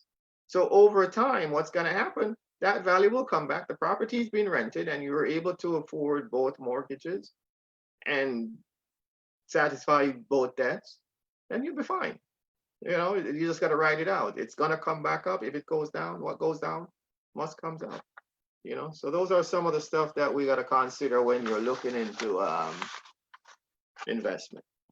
Vacation rentals, that's a good thing. If you want to buy a vacation property in some other state that you hardly visit, so that way when you go, you'll be able to book out a year. They have Airbnb that you can rent properties on. Their company that manages those for you. Those are turnkey properties, so everything has to be up to date. So that's another investment. You book out the time of the year that you want to stay at that property, and you're able to rent it out to other occupants. In this time now, in the pandemic going on, we don't have too many people traveling. So vacation rental might not be such a good idea right now, but if it still would be a good thing to have if you're thinking, okay, I like Tennessee, I like to be in the mountains. I like somewhere near Gatlinburg. And if you buy a property up there, a condo or something, other people will use it when you're not using it. And that's generating income. When you're at that stage, then that's fine. You know, that's something that you can always do. That's another income property that you can actually take on. commercial real estate, always good. This is like next level now. So now you're been doing the residential part of it. You have a couple of investment property, and now you have enough network. So over time, over the 10-year period or maybe a 20-year period, you acquire maybe 10, 15 properties. Your network is maybe $2-3 million. You can put everything together and say, you know what, I'm going to do something on the commercial side. Because on the commercial side, it's, you have tenant leases are long-term. So if you have a tenant leasing a property, you have a major corporation leasing space in your commercial property, that's income that you guarantee for over a certain time. Nothing is ever guaranteed, but when a certain corporation, they rent space, they usually live up to their obligation. So that's next level investment thing there in building wealth with commercial real estate. That's good. There's other stuff that you can actually do that the city does. Each county tax collector, after a certain number of months, taxes, we know in Florida, property taxes in Florida is due in November, and it becomes delinquent in April if it's not paid by the owner. Most counties, tax collector, sell those tax certificates. So that's another vehicle for investment that you can look into to purchase tax certificate, because they pay an interest, and then as soon as the person pays, you get your money back. If the case that they don't pay and the property is foreclosed, you're still getting paid, because taxes always supersedes everything. Taxes get paid first. So if the taxes is behind, that's a guarantee vehicle. You could look at buying tax deeds. If the tax is delinquent for more than 3 years, they're going to auction as a tax deed. Those are investment. And that's something that requires a lot of research. Being a first time or a new investor, I would not recommend that for new persons buying tax deed or foreclosure, because it does require that you have the cash, one, to pay those upfront. So if you don't have the cash, or if you're new, you don't want to get into that. And then it requires a lot of research. Some of these liens have hundreds of thousands of dollars, the property have hundreds of thousands of dollars lien on them. And you're picking up a property, a tax deed or foreclosure, you'll be responsible for all that. So if you don't have the expertise in that field, that's not something that I would recommend to new buyers or new investors. Okay. So if you're thinking of getting into the investment and you're saying, oh, I don't have the cash, but you have a little fund, but I can't buy cash, you could do an equity line of credit on your property if you do have one. If you don't, you could get traditional financing. You could probably get an adjustable mortgage or a conventional loan, putting down 20% or so. The bank would lend you some money for financing. If you have the cash, you could use your cash to acquire second investment property. If you need down payment assistance, well, in this case, you could ask family to chip in, family members. Let's chip in and buy this property, and we'll split the proceeds, we'll split the rent, we'll split this. We're buying a fourplex. 4 people get together and everybody put $10,000 together. That's $40,000. And then you could split the rent over time. Each unit belongs to one person. That's the other option of, family financing. You could put your funds together and do it all together. There's hard money lenders out there that once you have a company and you're starting a business, you're able to, they'll finance your project. If you need help with that, you can always reach out to me, Facey@gmail.com, and I'll be able to direct you with that financing and stuff like that. All right, so just to recap, using real estate as an investment vehicle for building wealth, it's one of the most solid thing that you could do. Legacy to pass on, generate income. It's pride of ownership, owning real estate, not being a slumlord, but a landlord, being responsible for your property. making the right repairs and not just doing halfway. So when it's not right, they keep calling you for something, you know? So you have to be responsible in terms of doing that. Here's a building that I picked up a couple of years ago, about a year or something ago. And it was boarded up, all kind of vehicle was parked there. They have shopping carts from the stores. I don't know if they had a store or anything, but you can see the before and after. And it's producing income. All right. If you have any questions of how you can get into real estate, here's my contact, claudefacey@gmail.com. My phone number is right there, 772-408-7787. And you can visit my website if you want to search for a home, FaceyRealty.com if you want to search for home, Facebook, and an Instagram at Facey Realty. Well, thanks for tuning in, and I hope you stay tuned for the other guests that are coming up, and it was a pleasure being here. Thank you.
Telling us something about.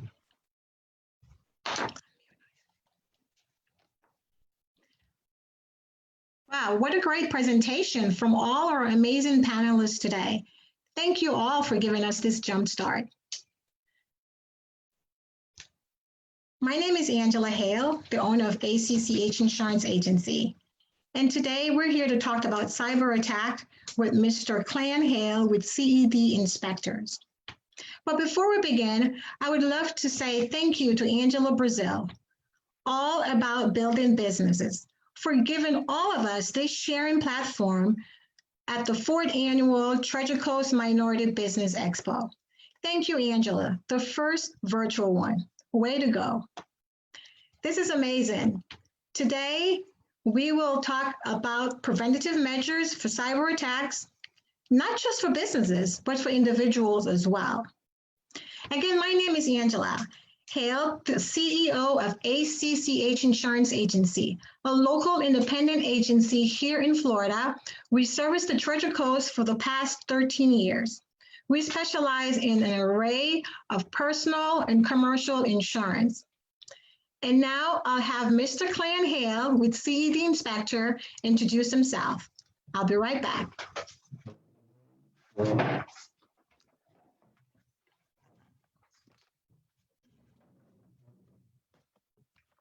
Thank you, Angela. Hi. Good afternoon. My name is Cleon Hale. I am with CED Home Inspectors. I am the CEO of CED Home Inspections. What we currently do at CED Inspections is we do wind mitigations, 4 points. Also, we do general home inspections for buyers as well as sellers, and as well as mold and moisture intrusion inspections. So those are some of the few things that we do offer here. Our background with CED Home Inspections has come from just our experience with insurance as well. So that has made us very knowledgeable. I've also been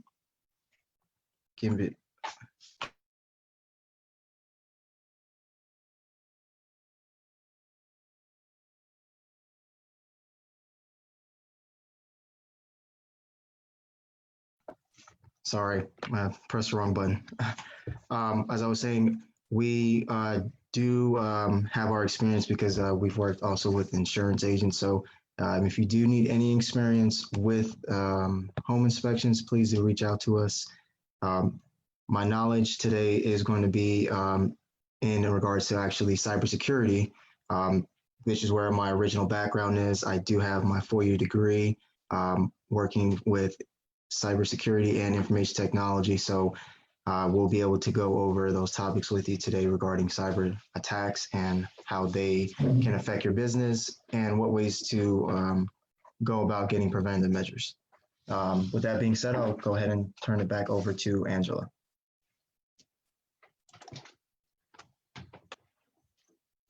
Thank you. Thank you, Mr. Hale. Thank you, Mr. Hale.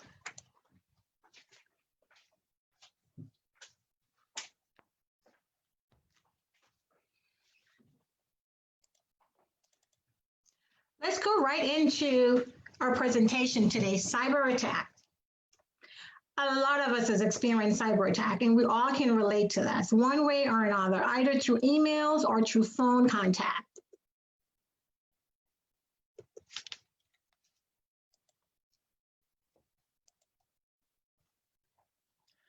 Cybersecurity, what does that mean to you?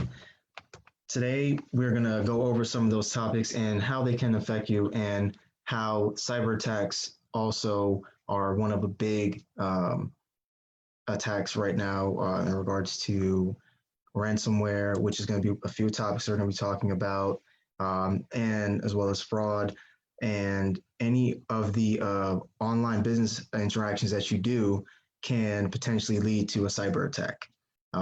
And what a cyber attack is, in the sum of Webster's dictionary, is an attempt to gain illegal access to a computer or a system for the purpose of causing damage or harm to that system.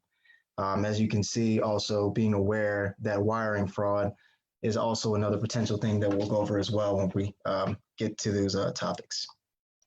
Cyber attacks are not only limited to companies. So relatively known, you always hear about the big companies getting ransomware or people getting their information exposed online, like Target or some wholesalers that you know.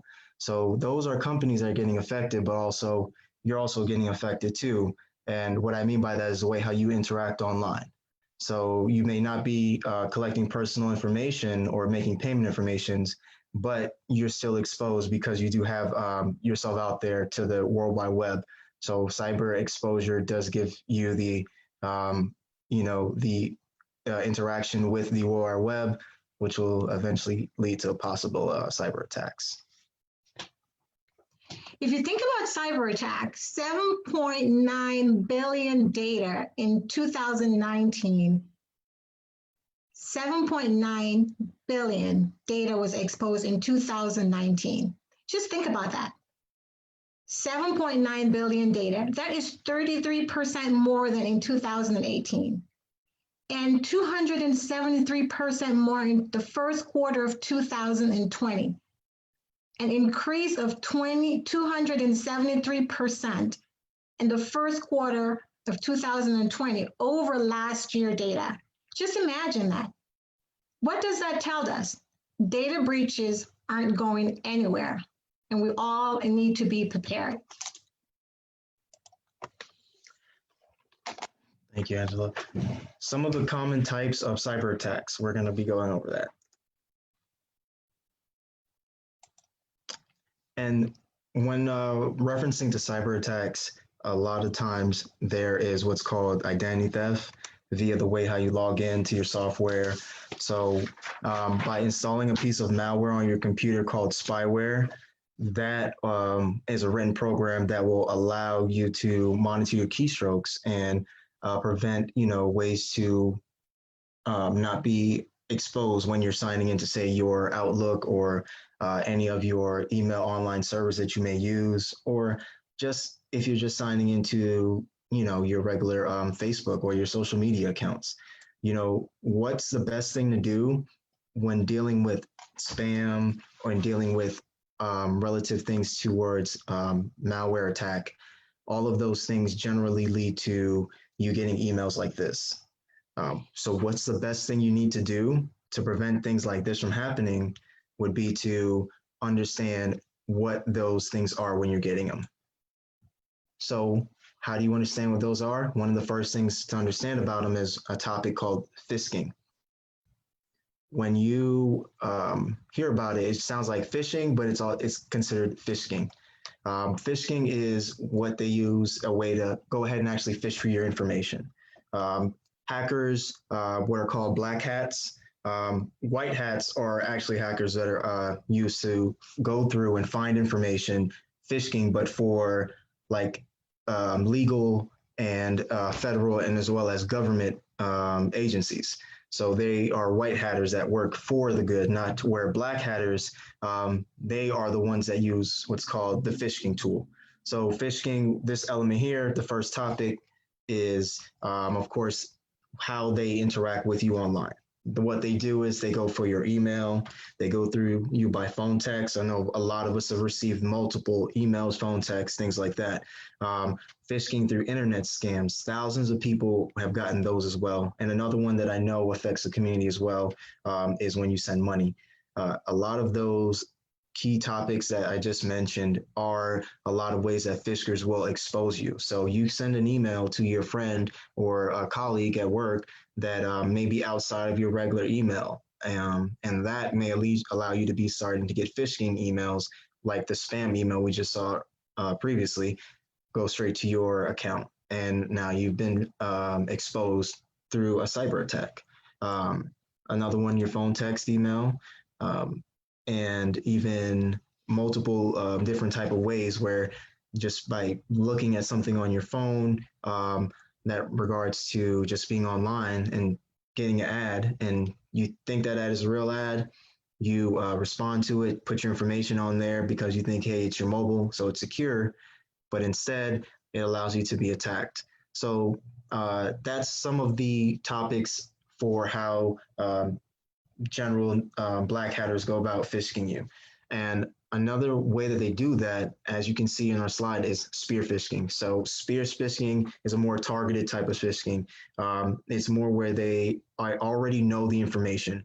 So they don't need to uncover anything else because they've already had your personal data. So that may be someone, say you go to a doctor's office, or maybe even booking yourself online for a hotel, and you book an appointment, but the people that you book the appointment with, they may have had their internet or software compromised.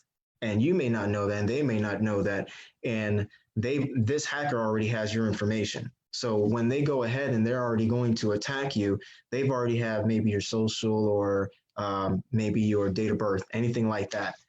So that's how they go ahead and they already spearfish you without having to reach you through a spam email, like we already went over, or trying to send you a text message, as we mentioned. And the one thing you want to remember too is always to be on the lookout for ransomware. Ransomware does go kind of hand in hand with spear phishing, because once they've got your information, they can literally go ahead and ransom your information. I know a lot of you know from obviously how things go politically, how we see out there, as well as, you know, socially around us. A lot of times you've heard, big example, Target has had all of over 1 million people have had their information compromised. When that situation happened, they were actually notified, and they were told, you know, if you would like to get your information not exposed, pay this X amount of money to us and we will give you back your information. So a one-way ransom gets on your computer, and it's in the form of an email attachment that you accidentally downloaded. So once infected with the ransomware, the virus encrypts your files and prevents access, and victims are often asked to pay the ransom in the form of a Bitcoin. And of course, Bitcoins are virtual currency, so no banks. So that means no monetary value can be held on it, and everything is computed. So they could live anywhere in the world, transfer your money to any X amount of dollars. So the two main types of ransomware: crypto ransomware encrypts valuable files on your computer so that the user cannot access them. Locker ransomware, that is another way as well, where the information that is on your screen is not being able to be exposed. So they lock you out of all of your information and then ask for a certain amount of money for you to provide that information, for you to get that information unlocked from your device. And with that being said, the best thing that we advise you to do is to understand and how to identify a lot of that information and what's going on.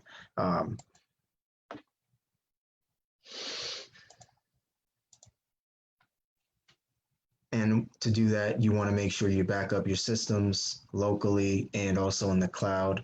From my experience, I've known that even when you back up your information in the cloud, that does not stop ransomware, but it does help, at least for you to know that you have your information backed up somewhere should you have to either delete your entire hardware on your desktop, if you may need to remove any information from your cell phone, anything of that text that may be any mobile device to you that you may have to jeopardize your information. Keeping it in the cloud is a good way to prevent it from not being accessible ever again, because of course your device is no longer usable.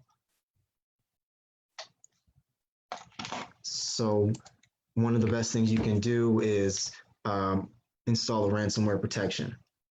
That software will help for people to identify potential attacks, the data an attack can, and how a attacker can access you as well. So you can use email security practices as well and spam filters to keep unwanted attachments from showing up in your inbox.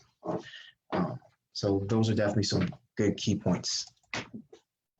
With that being said, I'll go ahead and have us go over cyberbullying. Cyberbullying. How do we keep our kids safe online? Children, the threats to our kids are always the easiest way to get to parents. With cyberbullying with kids, it happens all the time, whether it's in school or just in the social settings. Cyberbullying is the willful and repeated harmful and infected using computers, cell phones, and electronic devices. Our kids at this time in their life all have computers, they all have phones, and that's their main way of connecting or communicating with each other. And because of this, kids are exposed widely to cyberbullying. Student bullying. 77% of students are bullied mentally, verbally, and physically. And 43% fear harassment in school or other social settings. 1 out of 4 students will be abused by one of their peers. And 1 out of 5 may be bullied by somebody else, such as an adult or an elderly.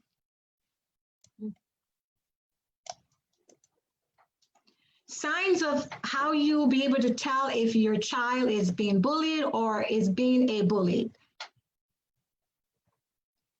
If they appear to be uneasy, not being at school, if they don't want to get outside, they don't want to communicate with their friends on the phone, unexpected stop using their devices, they appear nervous or jumpy when using their devices, they avoid discussion about their activities online. That's one way. Those are some of the signs that you can tell that your child is being bullied. How do you know if your child is being a bully?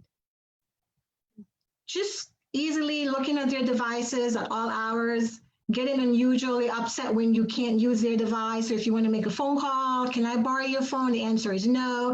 That's signs that telling you that something is going on. They avoid discussion about what they're doing online. So as parents, we always have to be on our P's and Q's when it comes to our kids, just to make sure that we're making sure that they're taking the right step to stay safe online. Some of these tips are ways that we can keep our children safe online: protecting their identity, talking to them about online risks, implementing parents' control, monitoring their online activity is a big one. Make sure that you're able to view their computer or phone access in open area where you're able to know what they're doing, be able to stop an action if it's seen right away, set rules and warning about danger that kids may possibly pose, whether it's online, in school, or in their social settings. So these are some of the preventative steps that we can take to help our kids from being cyberbullied and also protecting their identity and their online. Now I'll pass it back over to Mr. Hale. He will finish up on cyber attack.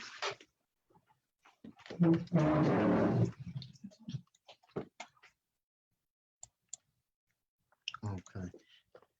The steps for to combat cyber attacks. So you want to make sure that you increase your awareness, use tools for defense, look out for fake emails, and avoid clicking links and attachments. You also want to make sure you are looking out for phishing sites. Avoid sending personal information, verify specific requests, use strong passwords, and a password manager.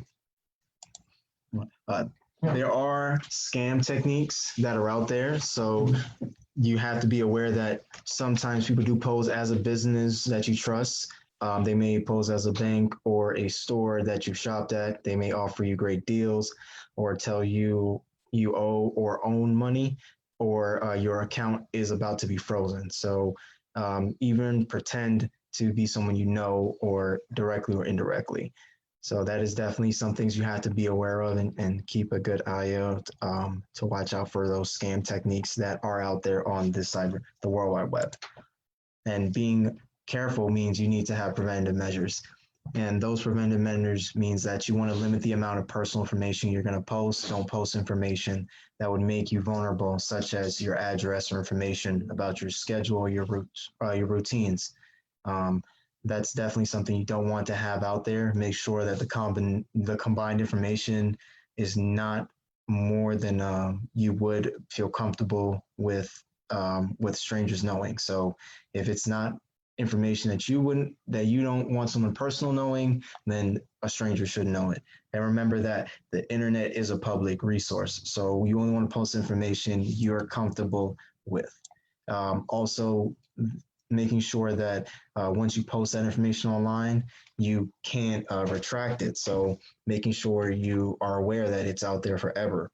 And even if you remove the information from a site, saved or cached versions may still exist. So other people can still go through on that machine and maybe still take that information. So you need to also make sure you're being aware of that and be aware of strangers. You know, the internet makes it easy for people to misrepresent their identities and motives. So consider limiting the people who you allow to contact you on these sites. And you want to be skeptical. Don't believe everything you read online, because people may post false or misleading information about various topics, including other identities.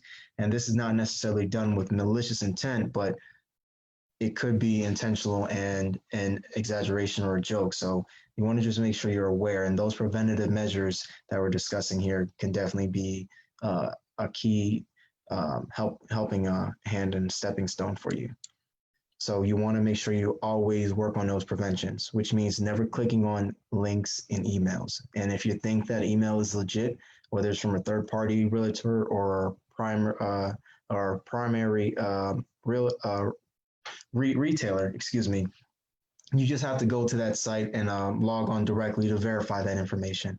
Whatever notification or service offer was referenced in that email, just you want to make sure and confirm that it's valid. Never open the attachments that you're going to get in the email. Typically, retailers will not send emails with attachments if there is any doubt. You have to make sure by contacting that retailer directly and ask whether the email that you're getting is confirmed from their retailer.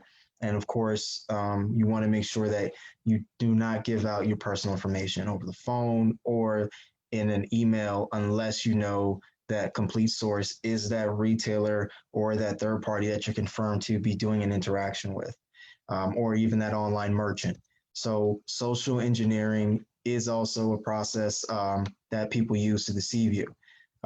And relatively, those measures include, deceiving individuals into providing personal information to seemingly trust that agent, or in turn, act as a malicious person to them. So if you're contacted over the phone by someone claimed to be a retailer or a collection agency, do not give them your personal information. Ask them to provide you their name, a good callback number, just because they may not be who they say they are. And legitimacy is definitely difficult on the web. So you always want to make sure you know what's going on, and to keep that in mind of your surroundings in person is the same thing you want to do when you're using the web. Use that same type of information. Make sure you're on key encrypted websites. And some helpful tips that you can do to really do that would be to set secure passwords. Don't share that information with anyone. So avoid using common words. Just use information that you know would be secure for yourself. Keep your operating system, your browsers, your antiviruses, your malware protection systems, and other critical softwares up to date. Security is definitely important. A lot of people now have gone into becoming security analysts because of these issues. So verifying also the authenticity of requesting from companies or individuals by contacting them directly. If you ask to be provided personal information, please make sure you're verifying who you're giving that information to via over the phone or email request. As also, that can be a key point as of today, where a lot of people pertain to the subject of the COVID. A lot of people are getting those robocalls that are actually scam calls like that, asking them to verify their information because they may need to come in for a COVID test. So keeping that in mind, that you want to verify the authenticity of who you are speaking with. And you want to pay close attention to the website URLs. And the best thing to do is pay close attention to make sure that they are .coms instead of, .net. You don't want to be deceived by going to a website that normally says www.walmart.com, but in your web browser, it's showing www.walmart.net. And you also want to make sure for your emails, turn off the option to automatically download attachments. If you're going to have attachments directed downloaded automatically, that may be an issue. And knowing the facts that you want to be suspicious of unknown links or requests sent through emails or text messages. So just be on the lookout for phishing sites as well. You want to check the URLs, you want to check the certificates.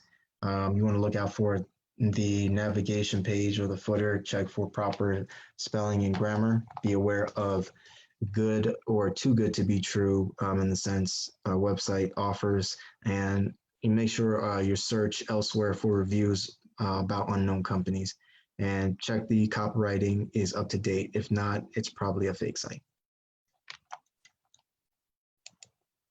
And there's also important facts to remember that you have to remember about 77% of attacks targeted to 10 mailboxes or less.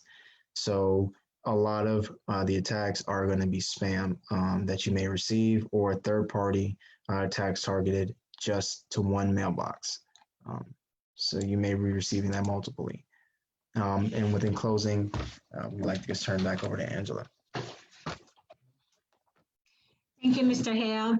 In closing, as Dr. Martin Luther King Jr. famously said, when evil men plot, good men must plan. So what is your plan for cyber attack?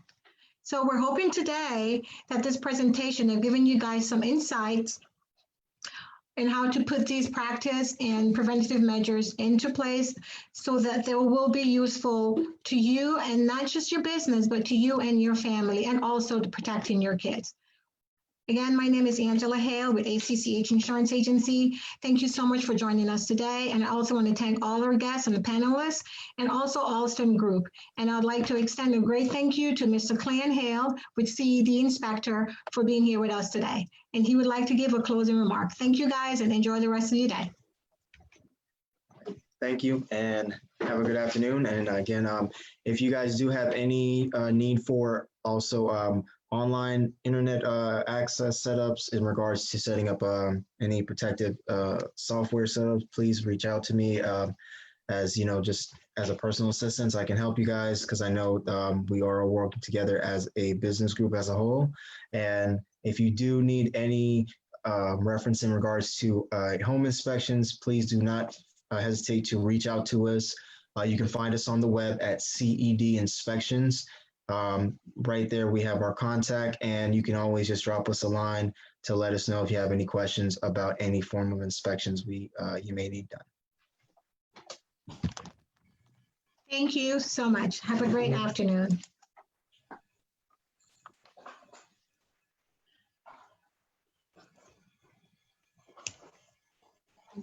Hi, this is Susan Alston Johnson again with Alston Group. A special thank you to all of the presenters and all of the attendees. As a note of housekeeping, the event will be available on YouTube shortly. Additionally, early next week. Additionally, we will host it on the event Facebook page. On behalf of Angela A.B. Brazel, the founder of the Treasure Coast Minority Business Expo, we would like to thank all of the speakers who gave of their time and expertise. In addition, a special thanks to the community partners that aided in making this event possible. If you would like additional information, please send us your email so that we can send you the appropriate links to any of the presentations and the speakers. Please email Alston Group, ALSTONGROUP1@gmail.com. To our sponsors, the Economic Development Council of St. Lucie County, Center State and South State Banks, ACCH Insurance Agency, Facey Realty Group, Allegany Fransciscan Ministries, My Cartoon Imagination, CED Home Inspections, Be Exquisite Event Planning, AABBTreasureCoast.com, and Angela Brazil, and Alston Group. Lastly, thanks to the several hundred businesses, owners, and professionals who RSVP'd to attend the 2020 virtual edition of the 4th Annual Treasure Coast Minority Business Expo. Remember, let your passion push you. God bless.